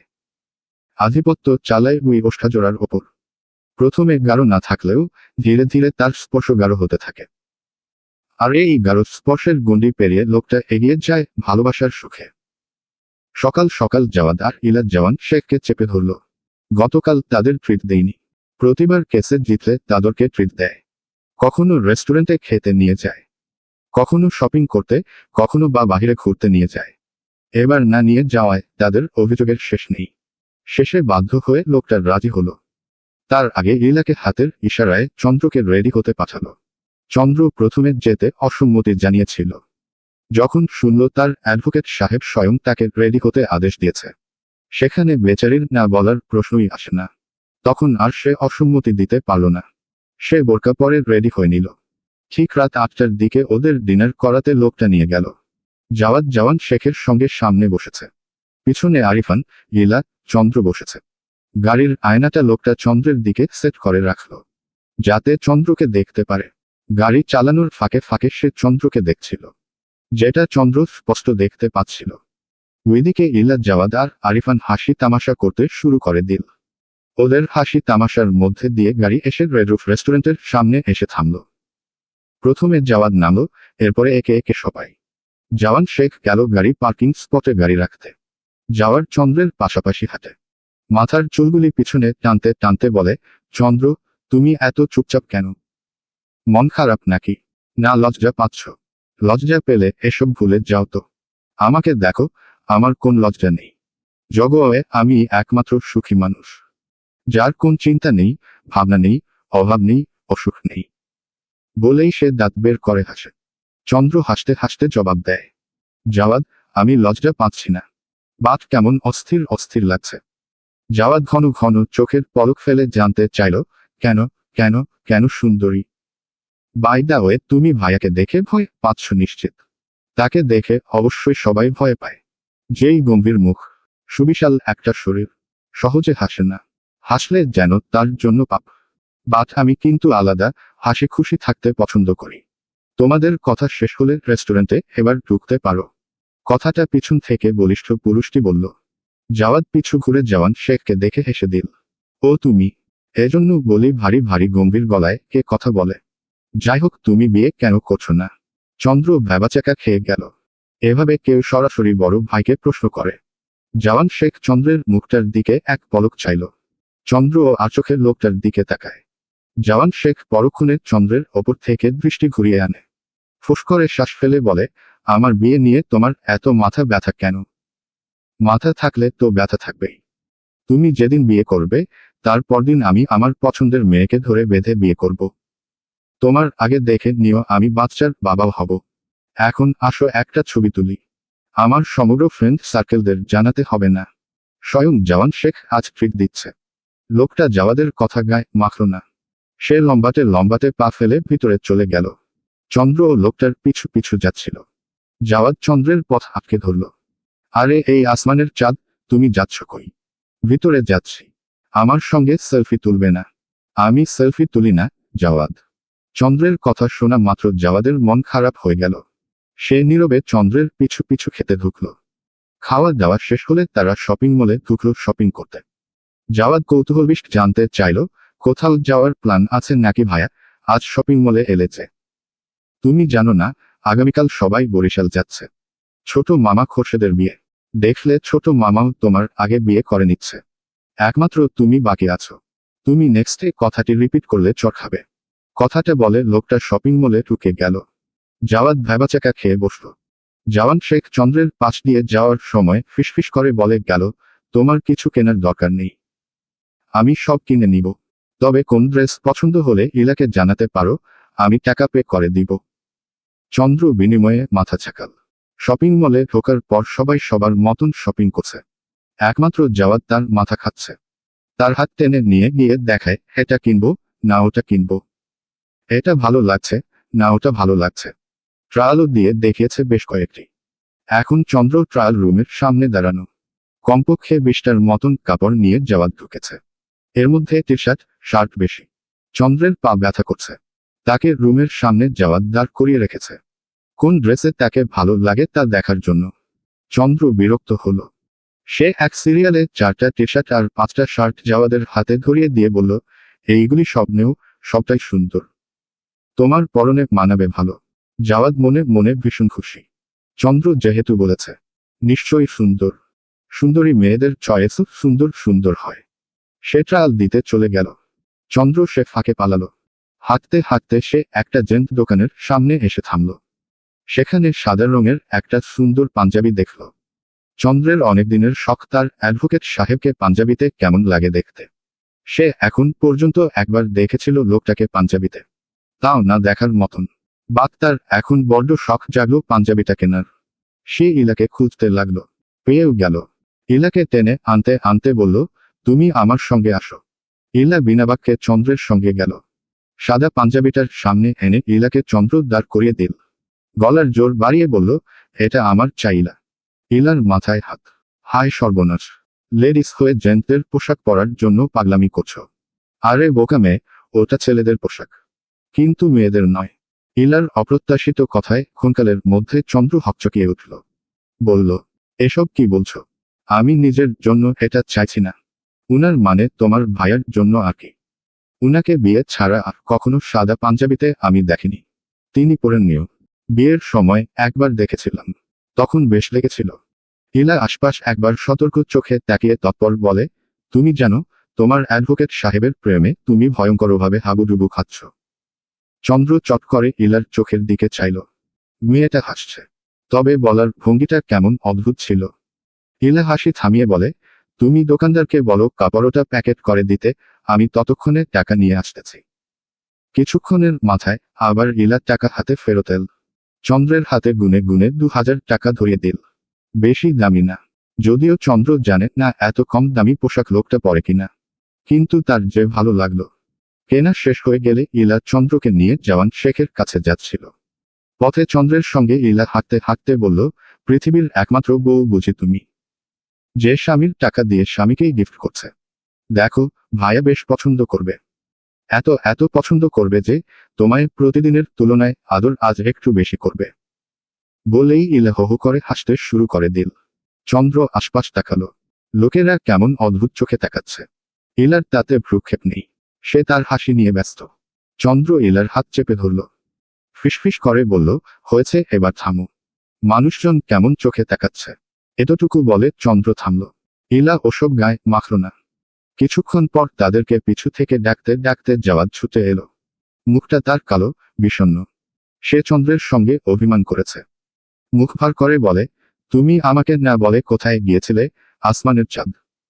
তোমাকে কত খুঁজলাম, কিন্তু পেলাম না। চন্দ্র জবাব দেওয়ার আগে ইলা জবাব দিল। চোখ রাঙিয়ে শাসিয়ে বলল, তুই অন্য ব্যাটার বউ নিয়ে টানাটানি করছিস কেন? অন্য ব্যাটার বউ মানে? জাওয়াদের চোখে মুখ গাঢ় বিন্ম। ইলা ততক্ষণে বুঝে গেল মুখ ফুসকে সে কি বলে ফেলল। শশব্যস্ত কথা ঘোরাল। একসময় তো কারোর না কারোর বউ হবে। জাওয়াদ চুলগুলি পিছনে নিতে নিতে বলে, সে আমি দেখে নিব। বাট আসমানের চাঁদ তুমি বিয়া কইরো না। আর 2 বছর অপেক্ষায় থাকো। চন্দ্র ফুস করে শ্বাস ফেলে হাঁটা শুরু করল।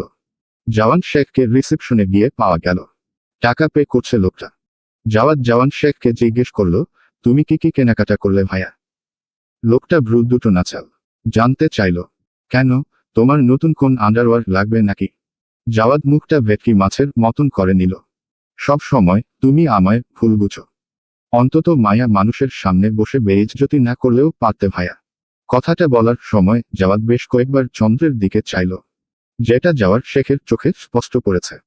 তার মনটা কেমন যেন করছে। জাওয়াদ সত্যিই না আবার চন্দ্রকে মজার ছলে পছন্দ করে বসে। সব দিলেও সে বউ দিতে পারবে না। শপিং মল থেকে বাড়ি ফিরে যে যার মতন রুমে চলে গেল। রাতে চন্দ্রকে একটা শপিং ব্যাগ খুলে লোকটা ওকে ওর জন্য কিনে আনা ড্রেসগুলি দেখাচ্ছিল। বেশ সুন্দর।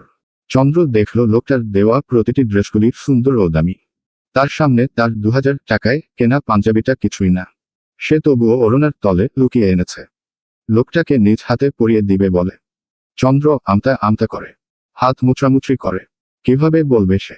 তার আগেই লোকটা ওর মতিগতি দেখে কিছু একটা আন্দাজ করে নিল। জিজ্ঞেস করলো, কিছু বলবে? চন্দ্র ফট করে বলে ফেলল, আমি আপনাকে ভালোবাসি। কথাটা বলেই চন্দ্র জিভের মাঝে কামড় বসাল। ছি ছি, এসব কি বলল সে? আজকাল তার মাথা খারাপ হলো নাকি? ভুলভাল বলছে। লোকটা ওর পাগলামি কাণ্ডে ঠোঁট টিপে হাসে। বলে, তা জানি আমি। চন্দ্র ঠোঁটজোড়া উল্টে জিজ্ঞেস করল, জানেন আপনি? খুব পাখি। কি করে জানেন? তোমার চোখ মুখ সবাই বলে তুমি আমায় ভালোবাসো। বাট এখন এটা বলতে চাইছিলে না। যেটা মস্তিষ্কে জমিয়ে রেখেছ সেটা আগে বলে হালকা হও।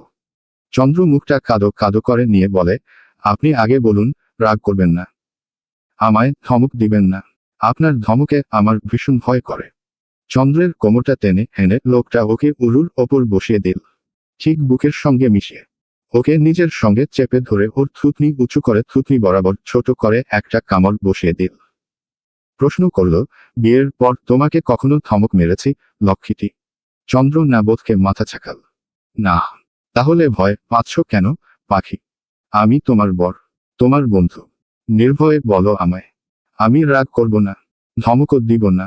চন্দ্র আস্থা পেয়ে তার ওড়নার ভেতর থেকে একটা শপিং ব্যাগ বের করে লোকটার হাতে দিল। এটা আপনার জন্য। জানি প্রাইসটা একটু কম, বাট আমার মনে হয়েছিল এই পোশাকটি আপনার শরীরে দারুণ মানাবে। লোকটা ওকে আদেশ দিল, খুলো। খুলবো? হ্যাঁ। চন্দ্র পাঞ্জাবিটা খুলল। লোকটা ওকে আবার আদেশ দিল, এবার পরিয়ে দেও। চন্দ্র গভীর মনে আশ্চর্য হয়। সে কি আপনি একবারও দেখবেন না? তুমি তো দেখেছ। তোমার দেখাই আমার দেখা। তোমার চোখই আমার চোখ। তোমার পছন্দই আমার পছন্দ। এবার লেট করো না পাখি, দ্রুত করো। কথাটা বলেই লোকটা তার গায়ে থাকা টি শার্টটি খুলে ফেলল। বেরিয়ে এল সিক্স প্যাক নগ্ন চওড়া বুকটি। চন্দ্র অমন শরীর থেকে ভয়ে ঢুক গেল। লোকটা হাসে। দাঁড়ি, এখনো এত ভয়? চন্দ্র জবাব দেয় না। সে প্রথমে লোকটাকে সাদা গেঞ্জি পরিয়ে তার ওপর পাঞ্জাবিটা পরিয়ে দেয়। লোকটাকে বলে, এবার আয়নার সামনে গিয়ে দেখুন সবকিছু ঠিক আছে কিনা। লোকটা জবাবে হেসে দিল, বলে, তুমি আমার আয়না, চন্দ্রানী। তোমার দেখা আর আয়নায় নিজেকে দেখা সমান কথা। চন্দ্র লোকটার প্রতিটি কথা মনোযোগ দিয়ে শোনে, মুগ্ধ হয়। এই যে এত কম দামি একটা পোশাক নির্দ্বিধায় পড়েছে, তবুও কোন অভিযোগ নেই, কটু কথা নেই। এমন পারে কজন? সে লোকটার বুকে আজ স্বেচ্ছায় ঝাঁপিয়ে পড়ে দুহাতে লোকটাকে শক্ত করে বুকের সঙ্গে চাপতে ধরে রাখে। কেঁদেও ফেলে। লোকটা আশ্চর্য হয়। জড়িয়ে ধরেছ আবেগের খেলায়, তা নয় বুঝলাম। বাক চোখ দুটিকে শুধু শুধু কাঁদাচ্ছ কেন? এদের দোষ কি? চন্দ্র লোকটার কথার জবাব দেয় না, উল্টো প্রশ্ন করে, আপনি এত ভালো কেন, অ্যাডভোকেট সাহেব? লোকটা গাল দুটো বাচ্চাদের মতন অভিমান করে ফুলিয়ে বলে, কে যেন এক সময়ে আমাকে অসভ্য বলেছিল। চন্দ্র দুচোখের জল মুছে নিয়ে হাসে।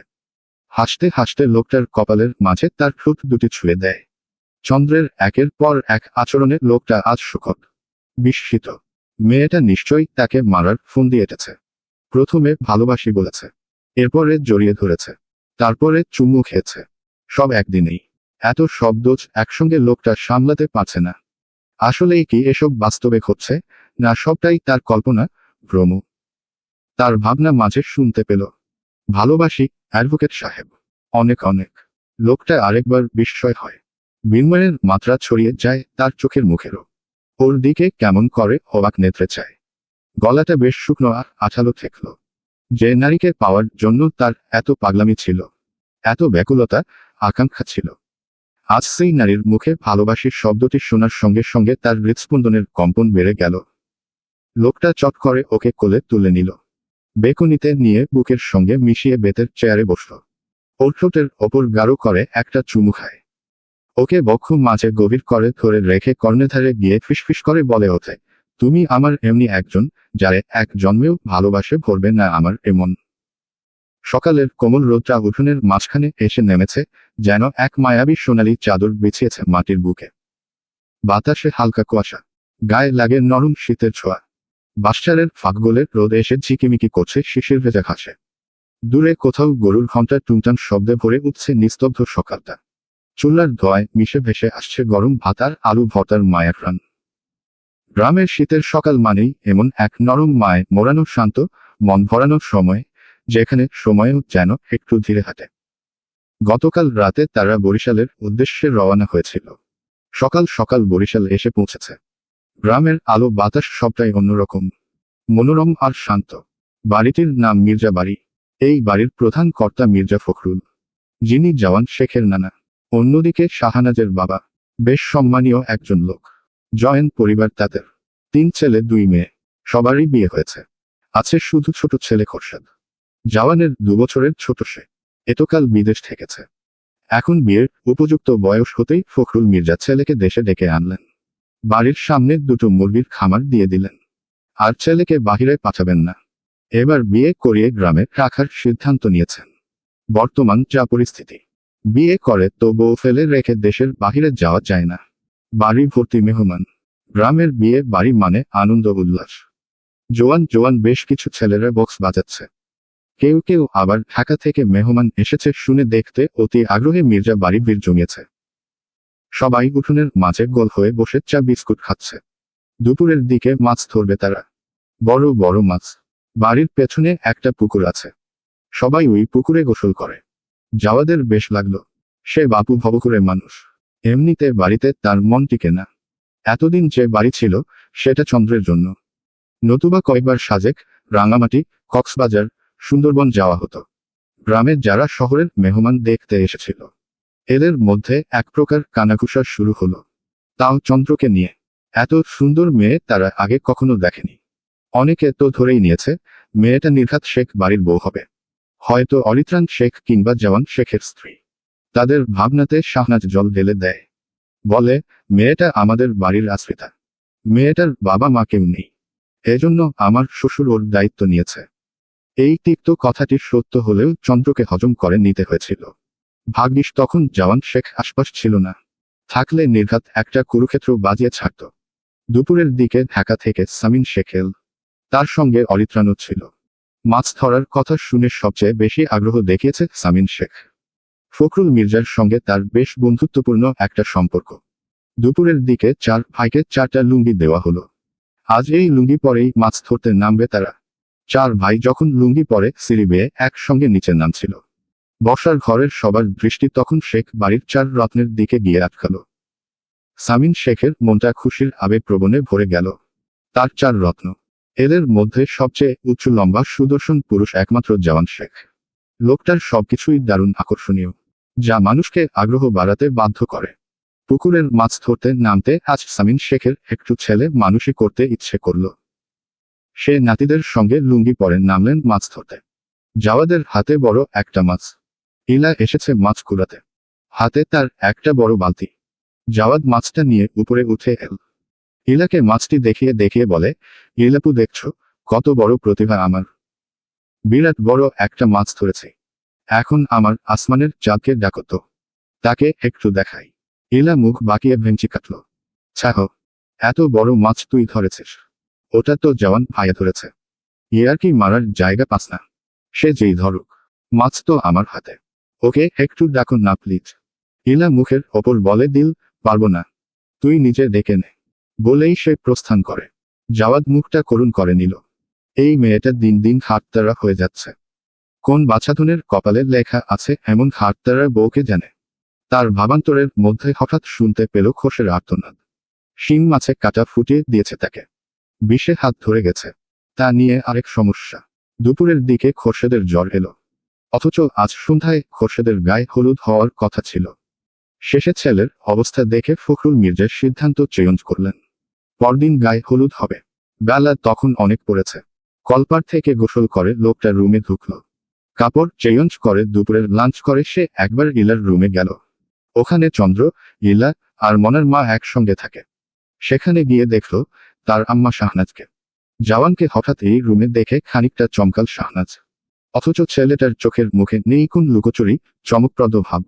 শাহনাজ জিজ্ঞেস করল, জওয়ান, কাউকে খুঁজছিস? লোকটা জবাব দিল, হ্যাঁ আম্মা। মনার মাকে একটু লাগবে। মনার মা নিচে আছে। ঠিক আছে বলেই লোকটা চলে যাচ্ছিল। হঠাৎ একবার কিছু একটা মনে করে পিছু ঘুরল। অমনি দেখতে পেল খয়েরি রঙের শাড়ি পরিহিত এক রূপবতী নারীকে, যার রূপের ভেজে তার চোখ দুটো আটকেল। সে চোখ ফেরাতে পারছে না, যেটা শাহনাজের চোখে স্পষ্ট পড়েছে। সে বুঝি এই প্রথম কোন নারীর দিকে জওয়ান শেখকে মুগ্ধ নয়নে তাকাতে দেখল। চন্দ্রকে অবশ্য তার মন্দ লাগে না। বেশ নম্র, ভদ্র, সুন্দরীও, আবার 5 ওয়াক্ত নামাজ পড়ে, গুরুজনদের কথা মান্য করে। পাত্রী হিসেবে এর চেয়ে ভালো মেয়ে পাওয়া কঠিন। ছেলে যদি সত্যি সত্যি চন্দ্রকে পছন্দ করে, সে কখনো অমত করবে না, বরঞ্চ খুশি হবে। নিচে গিয়ে মনার মাকে পাওয়া গেল। মনার মা সাক্ষাৎছে। লোকটার সূক্ষ্ম দৃষ্টিকোণে হাতি ঘড়িটা এক পলক দেখে মনার মাকে উদ্দেশ্য করে বলল, আমি একটু বের হব মনার মা, তুমি চন্দ্রের দিকে খেয়াল রেখো, আমি একটু ওদের গ্রামে যাব। মনার মা অবাক হলো, বলে, শ্বশুর বাড়ি যাচ্ছ, অথচ বউকে সঙ্গে নিবে না? না, আমি সেখানে আনন্দ করতে যাচ্ছি না, চন্দ্রের মায়ের হত্যার তদন্ত করতে যাচ্ছি। চন্দ্রের মায়ের কেস নিয়ে তুমি লড়বে বাবা? ইচ্ছে আছে, তাকে যে কথা দিয়েছি, তুমি কোন চিন্তা করো না। যাও, আমি চন্দ্রকে দেখে রাখবো। আর হ্যাঁ, এই বিষয়ে চন্দ্রকে কিছু জানিও না, আমি ফিরে এসে ওকে এসব জানাবো।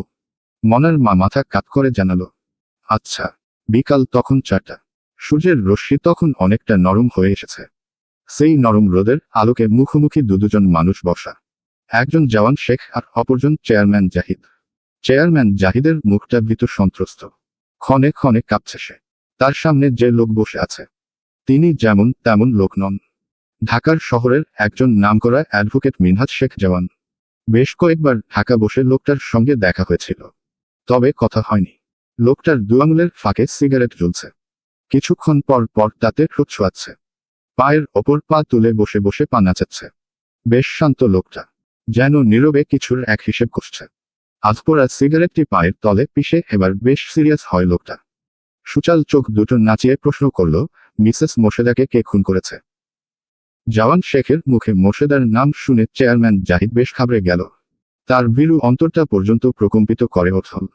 রন্ধ্রে রন্ধ্রে বয়ে গেল ভয়ের দানা। তার মস্তিষ্কে শুধু একটা কথাই ঘুরপাক খাচ্ছে, কি করে চেনে এই লোক মোর্শেদাকে? কি হয় মোর্শেদা তার? সে আর বিস্ময় চমক ধরে রাখতে পারল না। মুখ ফুটে জিজ্ঞেস করে, বসো স্যার, মোর্শেদাকে আপনি কি করে চিনেন? উনি কি হয় আপনার? লোকটা পা নাচাতে নাচাতে বলে, কি করে চিনি সেটা তো বড় বিষয় নয়, তাকে খুন কেন করলেন সেটা আগেন বলুন। চেয়ারম্যানের গলা কাঁপে, কম্পিত অধরজোড়া ফুরে তাৎক্ষণিক বেরিয়ে আসে, আমি তাকে খুন করিনি। জওয়ান শেখ ঠোঁট বাঁকিয়ে অদ্ভুত ভঙ্গিমায় হাসে। সেই হাসি বেশ ভয়ঙ্কর ছিল, যা হৃৎপিণ্ড কাঁপাতে সক্ষম। খুন করেননি? না, সত্যিটা অস্বীকার যাচ্ছেন? সত্যি বলছি, আমি খুন করিনি। চেয়ারম্যানের গলা অসহায় শোনালো, নিজ হাতে খুন না করুন, তাকে খুন করার জন্য লোক তো ভাড়া করেছিলেন। বিস্ফোরিত নয়নে জাহিদ চেয়ারম্যান শশব্যস্ত তার সামনে বসে থাকা তীক্ষ্ণ দৃষ্টির লোকটার দিকে চায়। লোকটার ঠোঁটের কোণে হাসির মেলা চলছে। ওই হাসি দেখে হাত পা রীতিমতো নেতিয়ে এলো তার। এসব উকিলদের কাছে এত সব খবর পৌঁছায় কি করে? চেয়ারম্যান জাহিদ আমতা আমতা করে স্বীকারোক্তি চায়, হ্যাঁ ভাড়া করেছিলাম, তবে আমি মারিনি। ভাড়াটে মানুষ পাঠানোর আগেই সেখানে মোর্শেদার দেহহীন মাথা পড়ে থাকে। তবে আমি জানি এই কাজটা কার। এটা রাজনের। রাজন চন্দ্রকে পছন্দ করত। মোর্শেদা বেঁচে থাকলে রাজন কখনো চন্দ্রকে পেত না। এছাড়া চন্দ্রকে নিয়ে মোর্শেদার সঙ্গে রাজনের বেশ কয়েকবার ঝামেলা হয়েছিল, সেজন্য মোর্শেদাকেই সে সোজা দুনিয়া থেকে সরিয়ে দিয়েছে। রাজন? প্রশ্ন করেই লোকটা চোখ দুটো ছোট ছোট করে নিল। মোবাইল ঘেঁটে অরিত্রানের সঙ্গে একটি ছেলের ছবি বের করে চেয়ারম্যানকে দেখালো, দেখুন তো এই সেই ছেলেটা কিনা। চেয়ারম্যান জাহিদ ফোনের স্ক্রিনে ভালো করে তাকিয়ে দেখল, রাজনের সঙ্গে একজন পুরুষ দাঁড়ানো, এরা একজনে আরেকজনের কাঁধে হাত দেওয়া। চেয়ারম্যান জাহিদ বলে, হ্যাঁ হ্যাঁ, এটাই রাজন। কিন্তু স্যার, এই রাজনকে আপনি চিনেন কি করে? সেটা আপনার না জানলেও চলবে। এবার বলুন, খুনটা যে আপনি করেননি সেটা বিশ্বাস করব কি করে? আপনি তো মিসেস মোর্শেদাকে পছন্দ করতেন। চেয়ারম্যান আবারও স্বীকারোক্তি দেন, হ্যাঁ করতাম। তার মানে মোর্শেদাকে আমি খুন করতে চাইনি। চন্দ্রের বোন ঋতু রেপ হয়েছিল, সেটা তো আপনারই ছেলেটা করেছিল, am I right? Chairman Zahid ঘামতে শুরু করে দিল। তার জবান কাঁপছে। এমনিতে এই উকিল এক নাম্বার নয়। এতক্ষণে তা হাড়ে হাড়ে বুঝেছে। ব্যাংক খুঁজতে গিয়ে কুমির বের করে এনেছে।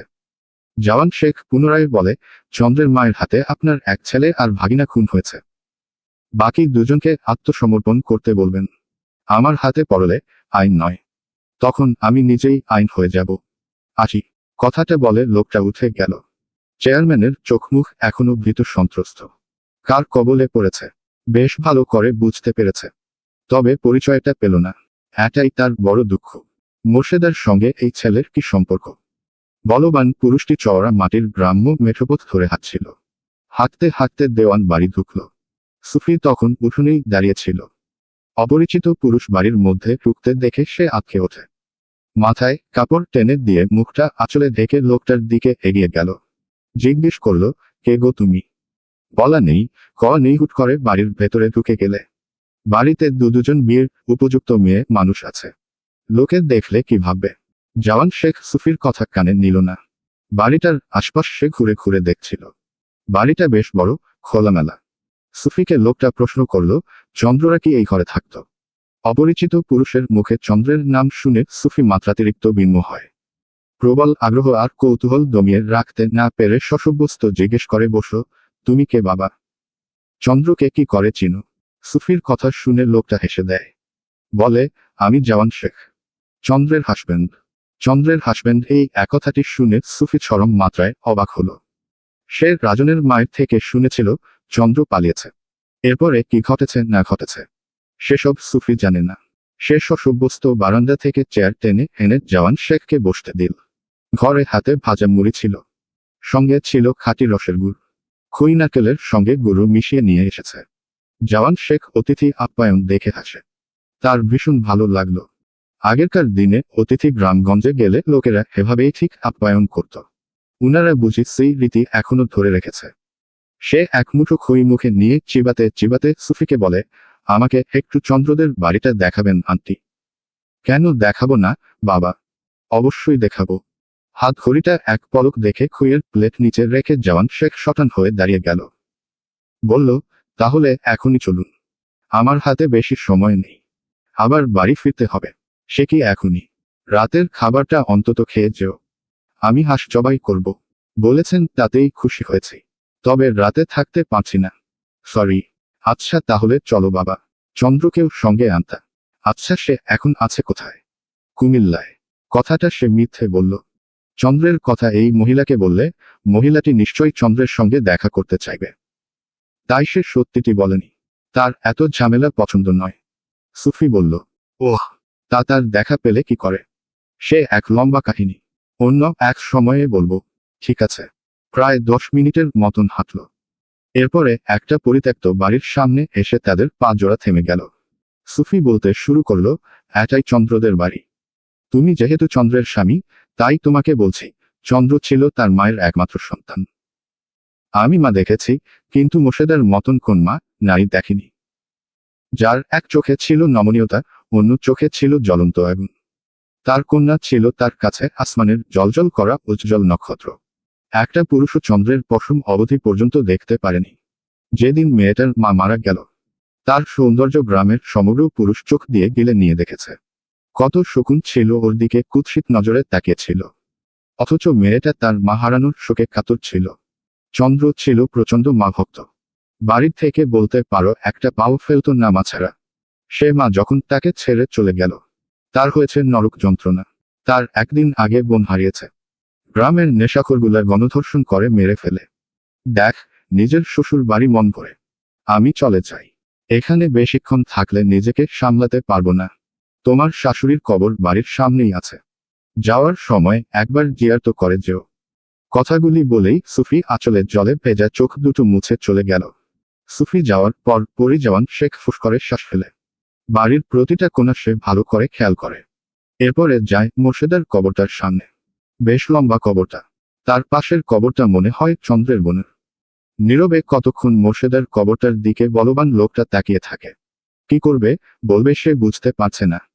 কবরের সামনে জিয়ারত করতে নামতে গিয়েও সে ফেরত এলো। রাস্তার পাশে দাঁড়িয়ে করবটার দিকে এক দৃষ্টিতে নীরবে তাকিয়ে রইল। সেই সময়ে চন্দ্রের ফোন এলো। চন্দ্র সালাম দিয়ে জিজ্ঞেস করল, কোথায় আছেন? তোমার এলাকায়, তোমার আম্মার কবরের সামনে। ঠাট্টা করছেন? উহু না, সত্যি বলছি। ভিডিও কল দেও।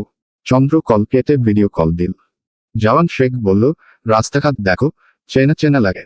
চন্দ্র দেখল, সত্যি সত্যি এটা তাদের এলাকার রাস্তা। চন্দ্রের বুকটা কেমন থপাস থপাস করে উঠল। সে অনুরোধ করে বলল, অ্যাডভোকেট সাহেব, আমার আম্মার কবরটা আমাকে একটু দেখাবেন। লোকটা ডান দিকে মাথাটা কাত করে। ঠিক আছে। লোকটা ব্যাক ক্যামেরা দিয়ে চন্দ্রকে মোর্শেদার কবরটা দেখালো। চন্দ্র দেখল, তার মায়ের কবরটার ওপর হাসপাতা জমে আছে। সে সঙ্গে সঙ্গে ঠোঁট ভেঙে কেঁদে দিল। জওয়ান শেখ চন্দ্রকে ধমক দিল, স্টপ চন্দ্র, প্লিজ স্টপ। কাঁদবে না কিন্তু, ফোন কেটে দিব। চন্দ্র আজ লোকটার কোন বারণ শোনে না। তার কান্নার ধ্বনিও মুখত থেকে সরে না। সে আম্মা আম্মা বলে দু চোখের পানি ছেড়ে দিল। ফুপিয়ে ফুপিয়ে কাঁদতে থাকে। লোকটা ওকে ধমকের ওপর ধমক ছুটছে। লক্ষ্মীটি প্লিজ স্টপ, কান্না বন্ধ করো, পাখি। মার খাবে কিন্তু। চন্দ্র লোকটার ধমক কানে নিল না। লোকটার মুখের ওপর সে ধুম করে কল কেটে দেয়। এরপরে বালিশে মুখ গুজে সে কাঁদতে থাকে। বুকটা তার ধুমরে মুচড়ে আসছে। মা মরেছে আজ কতটা দিন হয়ে গেল, অথচ সে কিছুতেই তাকে ভুলতে পারছে না। বারবার মোর্শেদার মুখটার কথা মনে পড়ছে। এর মধ্যে জওয়ান শেখ বেশ কয়েকবার ফোন করেছে। চন্দ্র ফোন ধরেনি। শেষে লোকটা চন্দ্রকে না পেয়ে ইলাকে কল দিল। ইলা তখন নিচে ছিল। জওয়ান শেখের কল পেয়ে সে আশ্চর্য হয়, লোকটা সহসা তাকে কল দেয় না। আজ যেহেতু দিয়েছে, নিশ্চয়ই তার পেছনে ব্যাখ্যাগত কারণ আছে। সে রিসিভ করে ফোনটা কানে নিল। তখন শুনতে বলল, ইলা, এখনই চন্দ্রের কাছে যাবে তুমি? গিয়ে চন্দ্রকে ফোনটা দিবে? ইলা পাল্টা প্রশ্ন করে জিজ্ঞেস করল, না কিছু হয় ভাইয়া। যদিও সমস্যাটা তাদের একান্ত ব্যক্তিগত, সেক্ষেত্রে জিজ্ঞেস না করাই ভালো। ইলা যখন রুমে ঢুকল, সে টের পেল চন্দ্র বালিশে মুখ গুজে ফুপিয়ে ফুপিয়ে কাঁদছে। ক্ষণে ক্ষণে দেহটা কাঁপছে তার। মেয়েটার মাথায় কাপড় নেই, খোলা চুল, তবে এলোমেলো। ইলা গিয়ে চন্দ্রকে ডাকল, ভাবি, এই ভাবি, নেও ফোন, ভাইয়া তোমার সঙ্গে কথা বলবে। চন্দ্র নাক টেনে বলে, তাকে বলে দেও, আমি এখন কথা বলবো না, আমার ভাল লাগছে না। লোকটা চন্দ্রের কথা শুনেছে। সে কিছুই আর নতুনত্ব করে বলেনি। ফট করে কল কেটে দিল। ইলা আন্দাজ করে, নিশ্চিত এদের মধ্যে কিছু একটা হয়েছে। সে ব্যক্তিগত বিষয় বলে আর নাক না গলানোই ভালো মনে করল। ঠিক সন্ধ্যার দিকে ধা ধা করে জওয়ান শেখ চন্দ্রের রুমে ঢুকে পড়ল। সকলে নিচে থাকায় কেউ তাকে তেমন খেয়াল করেনি। চন্দ্র তখন ঘুমুচ্ছিল। লোকটা ভেতর থেকে দরজা আটকে দিয়ে সোজা চন্দ্রের কম্বলের মধ্যে ঢুকে পড়ল। ঠান্ডা পায়ের স্পর্শ পেয়ে চন্দ্রের ঘুম ভেঙে গেল। সে শশব্যস্ত চমকে যায়। পরিচিত গন্ধ পেয়ে তৎক্ষণাৎ শান্ত হল। লোকটা ওর চুলের মুঠিটা শক্ত করে ধরে গালে একটা কামড় বসিয়ে দিল। পেছনে থেকে শক্ত করে বুকের সঙ্গে চেপে ধরল। বেশ কিছুক্ষণ পর ওর মুখটা ঘুরিয়ে নিজের মুখোমুখি করেন নেয়। ওর থুতনিটা চেপে ধরে জিজ্ঞেস করে, তখন আমার সঙ্গে কথা বলনি কেন? চন্দ্র উত্তর দেয় না, তবে লোকটার সঙ্গে রাগ করল না। দুহাত দিয়ে লোকটার পিঠের দিকে হাত দুটো বাড়িয়ে দিয়ে জড়িয়ে ধরে বুকের সঙ্গে মিশে রইল। অমন মায়াবী আলিঙ্গনের পর কেউ কি পারে শক্ত ধমক ছুড়তে? লোকটাও পারেনি। ওর ওপর থাকা সকল রাগ পানি হয়ে গেল। লোকটা ওর চুলের মাঝে হাত চালাতে চালাতে বলে, এই পাগলি, এমন পাগলামি কেউ করে? আমার যে আরেকটু হলে দম বন্ধ হয়ে যেত। চন্দ্র লোকটার বুকের মধ্যে থাকা অবস্থাতে উত্তর দেয়, করে তো। পাগলিরাই তো পাগলামি করে। আজ খোরশেদের গায়ে হলুদ। বেচারা সকাল থেকে পর্যন্ত মোট 3 বার বাথরুমে গিয়েছে। বিয়ে করার মুহূর্তেই তার একটা রোগ আসমানে চাঁদ দেখার মতন ধরা দিচ্ছে। না জানি বিয়ের পর কি হয়। বিয়েসহ যাবতীয় আনুষ্ঠানিকতা সবকিছু শান্তিতেই কাটল। সমস্যা দেখা দিল তার পরের দিন। ইলার জন্য সম্বন্ধ এসেছে। ঘটনাটি একটু বুঝিয়ে বলি। প্রথমে সম্বন্ধ এসেছিল চন্দ্রের জন্য। তা ও স্বয়ং জওয়ান শেখের কাছে পাত্রের বাবা প্রস্তাব দিয়েছিল। জওয়ান শেখ লোকটার দিকে এমন করে তাকিয়েছিল। লোকটা ভয় শেষ। ভাবে এমন করে তাকানোর কি আছে, যেন বউ চেয়ে বসেছে। এরপরে লোকটা শাহানাজের কাছে গেল। চন্দ্রকে শাহানাজের পছন্দ ছিল বিধায় বলল, মেয়েটা তার বড় ছেলের বাগদত্তা। এরপরে সেই সম্বন্ধই ইলার দিকে ঘুরে ফিরে আসে। ছেলের মার ইলাকে ভীষণ পছন্দ হয়েছে। তারা আজই আংটি পরাতে চায়। কিন্তু ইলার রাজি না। তবে শাহনাজ রাজি। ছেলে টিচার, দেখতে ভালোই। ইলা কেঁদে কেটে একাকার। সে কিছুতেই বিয়ে করবে না। এর কারণ জানতে চাইল, বলে আরিফানকে তার পছন্দ। ব্যাস, ঘটনা এখানে শেষ না। সে রাতেই জওয়ান শেখের নির্দেশে কাজীকে চ্যাংথোলা করে ধরে আনে জাওয়াদ আর খোরশেদ।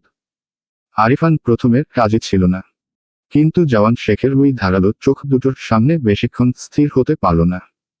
শেষে বাধ্য হলো রাজি হতে। বিয়ে হয়ে গেল তাদের। জাওয়াদ ইলার কানে কানে গিয়ে বলে, দেখলা যারে আজীবন শুধু গালি দিলা, আজ কিন্তু সে নিজেই কাজী ধরে এনে তোমার বিয়ে পড়িয়েছে। এবার টাকা পয়সা কিছু দেও, বাসর তো সাজাতে হবে। ইলা নাক উঁচু করে নিল। কপলদ্বয়ে স্মিত কুচকে ফেলল। ছিহ, ফকির কোথাকার। নতুন বউয়ের কাছে কেউ ভিখারিনীর মতন টাকা চায়। জাওয়াদ ইলার থুতনিটা উঁচু করে ধরে চোখ দুটো ঘুরিয়ে ফিরিয়ে দেখল। এরপরে বলে, কই তোমাকে দেখে তো নতুন বউ বলে মনে হচ্ছে না। তোমার জায়গায় আমার আসমানের চাঁদ থাকলে বেশ মানাতো। তার মুখটাই লাজুক লাজুক। ইলার গোলদেশে তেজ। চোখের সর্ষে ফুল দেখাটা এবার বন্ধ কর। এখন যা এখান থেকে। আমার বরের সঙ্গে একটু কথা বলতে দে। বেচারার গলাটা কেমন শুকনো শুকনো দেখাচ্ছে। কথা বলার জন্য সারা রাত পাবে। এখন বলতো আমি তোমায় কি বলে ডাকবো? আপু না ভাবি? আপু বললে তোর দাঁত খুলে সব রেখে দিব, বেয়াদব। ছি, কি পাষাণ তুমি, পাষাণ নারী। দূর হও এখান থেকে। বিয়ে হতে না হতেই আমায় তাড়িয়ে দিচ্ছ। কিন্তু মনে রেখো, তুমি এককালে আমার না হওয়া বউ ছিলে। মানবতা খাতিরে বড় ভাইকে দিয়ে দিয়েছি।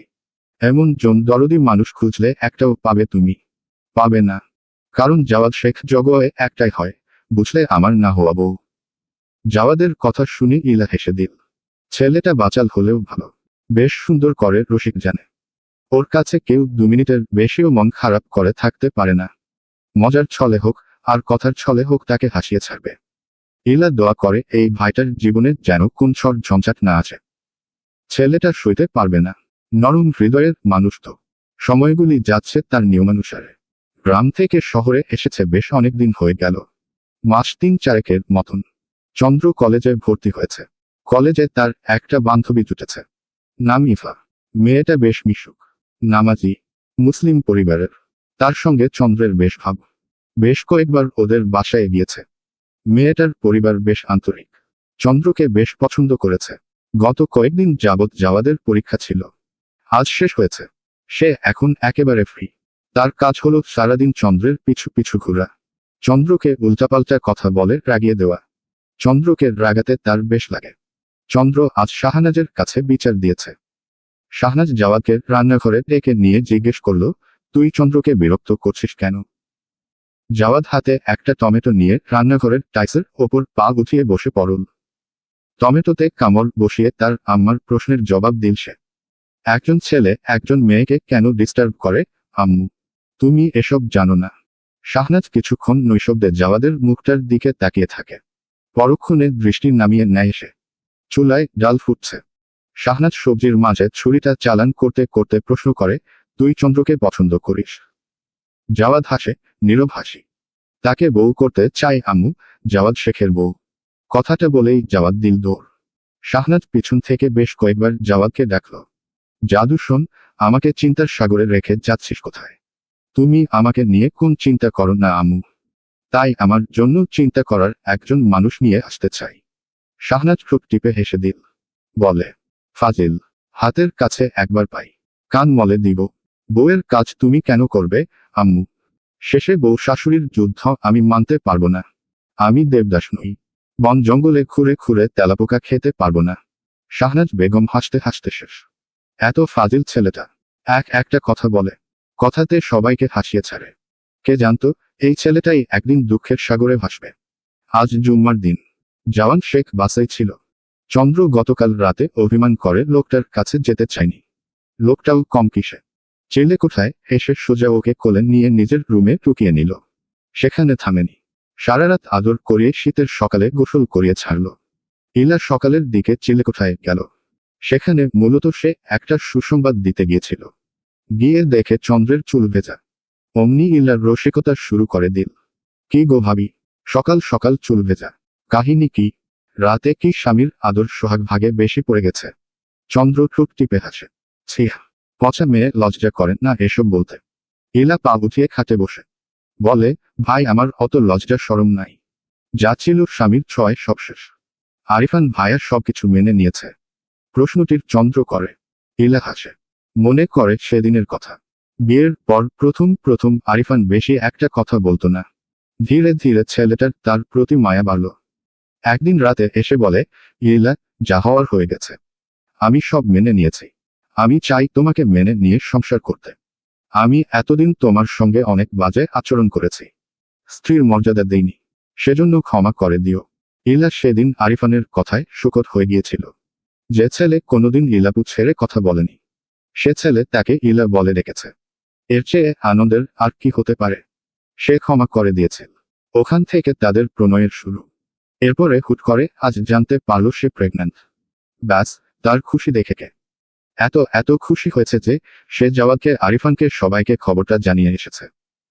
এখন চন্দ্রকে জানাতে এল। ইলা চন্দ্রকে বলে, চোখ দুটো বন্ধ করো ভাবি। তোমার জন্য দারুণ একটা সারপ্রাইজ আছে। চোখ বন্ধ করতেই হবে। হু, ঠিক আছে। বলেই চন্দ্র আলতো করে চোখ দুটো বন্ধ করে নিল।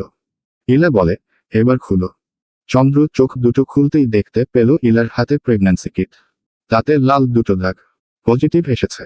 সে অবিশ্বাস্য নয়নে ইলার দিকে তাকায়। তার চোখে মুখে দারুণ সারপ্রাইজ। ইলা সত্যি। ইলা মাথা ঝাঁকাল। এবার তোমার সুখবরটা কবে পাচ্ছি বলো। চন্দ্রের মুখটা কিয়দংশের মধ্যে মলিন হয়ে গেল।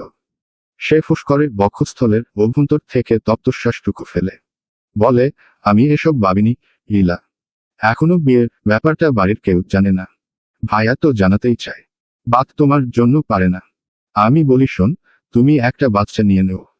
এরপরে বাচ্চার খবর পেয়ে সকলে আর কিছু বলতে পারবে না। চন্দ্র মলিন মুখে সামান্য হাসতে চেষ্টা করল। ব্যাপারটা সিনেমাটিক হয়ে গেল না। সমস্যা কি? মানুষের পুরো জীবনটাই তো সিনেমা ক্ষেত্র। জওয়ান শেখ তখন রাস্তায় কোর্ট থেকে বাড়ি ফিরছিল। মাগরিবের আজান পড়ছে। সোডিয়ামের আলোগুলি জ্বলে জ্বলে উঠছে। জানলার কাঁচটি খোলা। বিচিত্র রঙে রাঙানো পুরো শহরটি এক নজনে দেখতে ব্যস্ত সে। তখন মুঠোফোনটি ভো ভো শব্দের আলোড়ন তুলে কেঁপে কেঁপে উঠল। ললাট কুচকে লোকটা ফোন তুলে ভালোভাবে নাম্বারটি দেখে বুঝতে চেষ্টা করল কে ফোন করেছে। নাম্বারটি সেভ করা নেই। কিছুক্ষণ পর ফোনটা রিসিভ করে কানে নিল। শুনতে পেল ফোনের অপাশ থেকে কেউ একজন বলল, স্যার, রাজন ছাড়া পেয়েছে। ব্যাস, এতটুকু শোনার পর জওয়ান শেখ ফোনটা কেটে দিল। তার অ্যাসিস্ট্যান্টকে গাড়ি পিছনের দিকে ঘুরাতে বলল। ভাবল, আজ রাজন চৌধুরীর সঙ্গে চমৎকার একটা সাক্ষাৎকার হয়ে যাক। রেস্টুরেন্টের টেবিলের মুখোমুখি হয়ে বসা অরিত্রাণ আর রাজন। রাজনের হাতে একটি সিগারেট জ্বলছে। অরিত্রাণ আপাতত আশপাশের সুন্দরী নারীদের দেখতে ব্যস্ত। অরিত্রাণকে নোংরা দৃষ্টিতে মেয়েদের দিকে তাকাতে দেখে রাজন হাসে। তোমার স্বভাব চরিত্র দেখছি এখনো চেঞ্জ হয়নি। সেই আগের মতন আছো। মেয়েদের দেখলেই জিভের জল টস্ট করে পড়ে। রাজনের কথা শুনে অরিত্রাণ হো হো করে গা দুলিয়ে হাসে। রাজনের আঙুলের ফাঁক থেকে সিগারেটটা টেনে দুটো টান বসায়। বলে, শোন, তোমার আমার নেশা একই। সেটা হলো নারীর নেশা। কিন্তু ব্যবহারের ক্ষেত্রে আলাদা। তুমি প্রেমের অভিনয় করে নারীদের দেহ ভোগ করো। আর আমি জোরপূর্বক নারীদেহ ভোগ করতে আনন্দোচ্ছ্বাস করি। সোজা কথা রেপ। রেপ করতে আমার ভীষণ ভীষণ আনন্দ লাগে। তা শুনলাম, তুমি নাকি গ্রামের কোন মেয়ের প্রেমে পড়েছ। কথাটা সত্য নাকি? আমি তো জানতাম তুমি মেয়েদের প্রেমের ফান্দে ফেলে শুধু দেহটাই ভোগ করো। প্রেমে পড়ো না। বাট এখন দেখছি কাহিনী ভিন্ন। এটার সঙ্গে বেড শেয়ার করেছ কতবার? রাজন অরিত্রাণের কথাটা শুনে হো হো করে হাসে। হাসতে হাসতে হঠাৎ তার চোখজোড়া লাল হয়ে ওঠে। সাপদের ন্যায় জলজল করছে। শক্ত চিবুকে বলে সে, তুমি যদি আমার ভালো বন্ধু না হতে, তোমার জিভটা এতক্ষণে আমি টেনে ছিঁড়ে ফেলতাম। যার কথা বলছো, যার প্রেমে পড়েছি, তাকে ছোঁয়া তো দূরে যাক, তাকে দেখার সৌভাগ্য আমার দুবার হয়েছিল। আর দেখা হয়নি। এরপরে জেলে ঢুকে গেলাম। আমার ছেলেরা বলল, শুনেছি সে পালিয়েছে। বাট এখন কুমিল্লায় আছে। তাও তোমাদের শেখ বাড়িতে। অরিত্রাণ বিস্ময় হয়। আমাদের বাড়ি? তার মানে চন্দ্রই তোমার সেই প্রেমিকা? রাজন সিগারেট ফুঁকতে ফুঁকতে ঠোঁট বাঁকিয়ে হাসে। নীরবে মাথা ঝাঁকায়। হু, ব্রাদার, তুমি তোমার চন্দ্রকে হারিয়ে ফেলেছ। সে এখন অন্য কারোর। অন্য কারোর? কথাটা বলেই রাজন ভ্রু দুটো কুঁচকে ফেলল। অন্য কারোর? সুপ্রিম কোর্টের অ্যাডভোকেট মিনহাজ শেখ জওয়ানকে চিনো? যার কথা শুনলে অপরাধীদের শিরায় শিরায় এখনো কম্পন বহিত হয়। সেই তার প্রিয়তমা সে। শুনেছি বিয়ে করেছে। বাট আমার নজর তো তার ওপর পড়ে গিয়েছে। রাজন চোখচোরা শক্ত করে দাঁড়িয়ে পড়ে। অরিত্রাণের শার্টের কলারটা টেনে রক্তিম চোখে শাসাল। ওকে একটু স্পর্শ করার স্পর্ধা দেখালেও তোকে জ্যান্ত পুঁতে ফেলব। ভুলে যাব তুই আমার বন্ধু। রাজনের হাত থেকে নিজের শার্টের কলার ছাড়িয়ে অরিত্রাণ হাসে। সামান্য একটা মেয়ের জন্য এত বছরের বন্ধুত্বের সম্পর্ক নষ্ট করছো। ও সামান্য অরিত্রাণ। মোটেও সামান্য না। ও ছোট থাকতে এক পলক ওকে আমি দেখেছিলাম। তাতেই কোন নারীকে আমি কাছে টানতে পারিনি। আমি ভাবতাম সে আমার লালসা, কামনা। বাট ওকে সরাসরি দেখার পর আমি বুঝে গেলাম সে আমার লালসা, কামনা না। আমার প্রিয়তমা, আমার চন্দ্র, যাকে পাওয়ার জন্য আমি শুধু বছরের পর বছর অপেক্ষাই করে গেছি। বাট সে আমার হলো না। তুমি বললা না জওয়ান শেখকে সকলে ভয় পায়। বাট আমি তাকে ভয় করি না। আমার চন্দ্রকে চাই। তুমি এনে দিবে। বলো কি চাই? টাকা পয়সা বাড়ি গাড়ি সব দিব। তবুও চন্দ্রকে আমার চাই। ওর একটা বিয়ে কেন, 100টা বিয়ে হলেও ওকে আমার চাই। রিল্যাক্স ব্রো, শান্ত হও। জওয়ান শেখকে তুমি হালকাভাবে নিও না। সে তোমাকে জেলে ভরতে সর্বোচ্চ 5 মিনিট টাইম নিতে পারে। ভারী ডেঞ্জারাস মাল। ওর বুদ্ধি, ওর ক্ষমতার সম্পর্কে তোমার কোন ধারণাও নেই। যা করতে হবে, বুঝে শুনে। আমাকে বাড়ি গাড়ি দিতে হবে না। 1 মাসের জন্য সুন্দরী কিছু রমণী আর মদ দিলেই হবে। ব্যাস এতটুকু। তুমি তোমার চন্দ্রকে পেয়ে যাবে। 1 মাস নয়, পুরো 6 মাসের জন্য তোমাকে নারী আর নেশাদ্রব্য পাঠিয়ে দিব। কিন্তু কথা যেন নড়চড় না হয়। চন্দ্রকে আমার চাই। হবে না।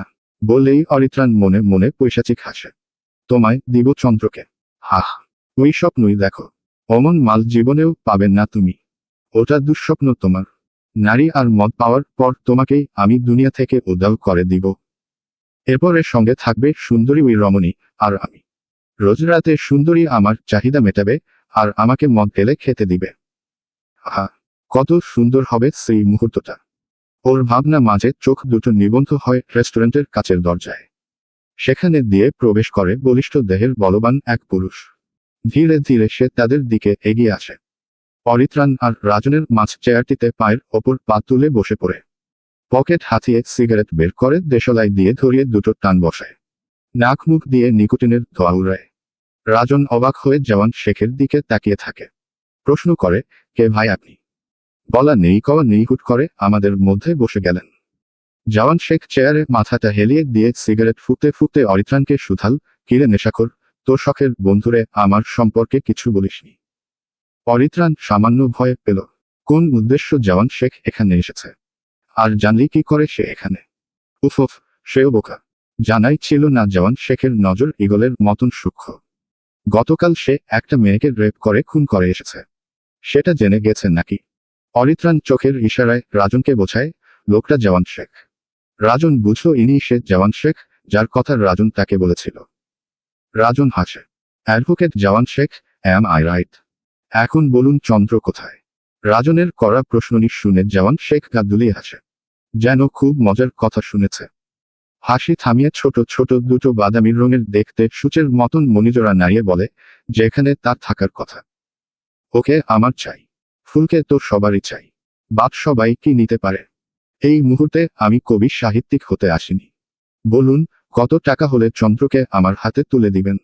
জওয়ান শেখ আবারও গা দুলিয়ে হো হো করে হাসে। হাসির প্রতিটা শব্দ যেন ঝংকার তুলে দেওয়ালে দেওয়ালে বাড়ি খায়। অমন হাসির ঝংকার মোটেও ভালো লক্ষণ নয়। অরিত্রাণের গা কাটা দেয়। রাজন অবাক নেত্রে তার সামনে বসে থাকা লোকটাকে দেখে। কেমন সাইকোর মতো তার অদ্ভুত আচরণ। হঠাৎ হাসি থামিয়ে লোকটার অধরজোড়া ফুলে তাৎক্ষণিক বেরিয়ে আসে, টাকার গরম দেখাচ্ছ? তা কত লাখ, কোটির মালিক তুমি। কত লাগবে আপনার? $100 মিলিয়ন হবে তোমার কাছে। রাজন দমে গেল। লোকটা এবার চিবুকটা পাকাপোক্তভাবে শক্ত করে নিল।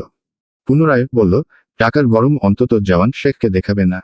তোমাদের মতন 100 জনকে কেনার সামর্থ্য জওয়ান শেখের আছে। আর একটা কথা দুটোকেই বলে দিচ্ছি, আমার স্ত্রীর থেকে দূরে থাকো। তার ওপর একটু আঁচড় লাগলেও তোমাদের লাশ টুকরো টুকরো করে কোথায় কোথায় ফেলবো, শেয়াল শকুনও জানবে না। সেখানে তো মানুষের সাবজেক্ট পড়ে। এটা জওয়ান শেখের হুমকি হলে সেটাই ধরে নিতে পারো। কথাগুলি বলেই দাম্ভিক লোকটা উঠে গেল। বড় বড় পা ফেলে রেস্টুরেন্ট থেকে বেরিয়ে গেল। রাজনের হাতটা শক্ত করে মুঠ করা। তার রাগে শরীর জ্বলে যাচ্ছে। যতবার মনে পড়ে তার চন্দ্রকে জওয়ান শেখ ছুঁয়েছে, গভীর করে স্পর্শ করেছে, তার বুকটা ততবার হিংসায় ঈর্ষান্বিতে জ্বলে ওঠে। সে একটা কাচের গ্লাস মেঝেতে ছুঁড়ে মারল। কিছুক্ষণ পর ধা ধা করে সেখানে থেকে বেরিয়ে গেল। সময়টা দুপুরের দিক। চন্দ্র কলেজ থেকে সবে ফিরেছে। মুখটা তার গরমে লাল হয়ে উঠেছে। সে গোসল করে নামাজ পড়ে সবে বসল। তখনই জওয়ান শেখ ফোন করে তাকে রুমে ডাকল। চন্দ্রের এই মুহূর্তে যেতে মোটেও ইচ্ছে করল না। শরীর এত ক্লান্ত লাগছে, তবুও যেতে হবে, না গেলে লোকটা রাগ করবে। সে যখন রুমে গেল, দেখল লোকটা গোসল করে সবে বেরিয়েছে। পরনে একটা টাওয়েল, তাও নাভির অনেক নিচে। চন্দ্রের একটু লজ্জা লাগলো। তার লজ্জা বাড়িয়ে দিতে লোকটা ওর পিছনে এসে দাঁড়ায়। ডাকে, পাখি। চন্দ্র জবাব দেয়, খুব বিরক্ত হচ্ছ? না, তোমার চোখ মুখ বলছে বিরক্ত হচ্ছ। চন্দ্র সঙ্গে সঙ্গে দ্বিমত পোষণ করে। না না, আমি বিরক্ত হব কেন? বেশ ভালো, বিছানায় গিয়ে 2 ঘন্টা ঘুমিয়ে নেও। রাতে তো বরের জন্য ঘুমাতে পারো না। দুষ্ট বরটা সারা রাত জ্বালায় না পাখি। চন্দ্র লজ্জায় লাল হয়ে যায়। লোকটা হাসে। চন্দ্রকে টেনে উরুর ওপর বসায়, বুকের সঙ্গে ওকে মিশিয়ে নেয়। বলে, শোন চন্দ্র, আগামীকাল দাদাজান কোন একদল অতিথি বাড়িতে নিয়ে আসবে। তুমি ভুলেও নিচে নামবে না, এমনকি দাদাজান বললেও না। মনে রাখবে, এটা তোমার স্বামীর আদেশ। চন্দ্র মাথা ঝাঁকাল। ঠিক আছে। লোকটা সন্তুষ্ট হয়। লোকটার কথা সত্য প্রতিফলিত হয়ে ঠিকই আগামীকাল 4-5 জন মহিলা সহ পুরুষ এসেছে। চন্দ্র তখন কলেজ থেকে সবে বাড়ি ফিরে গোসল করে শুতে যাচ্ছিল। তখনই মনার মা চন্দ্রের কাছে ছুটে এলো। চন্দ্রকে তড়িৎ তাড়া দিয়ে বলল, দ্রুত একটা শাড়ি পরে রেডি হয়ে আয় মা। চন্দ্র ভারী রকমের আশ্চর্য হয়। শাড়ি পরব মানে?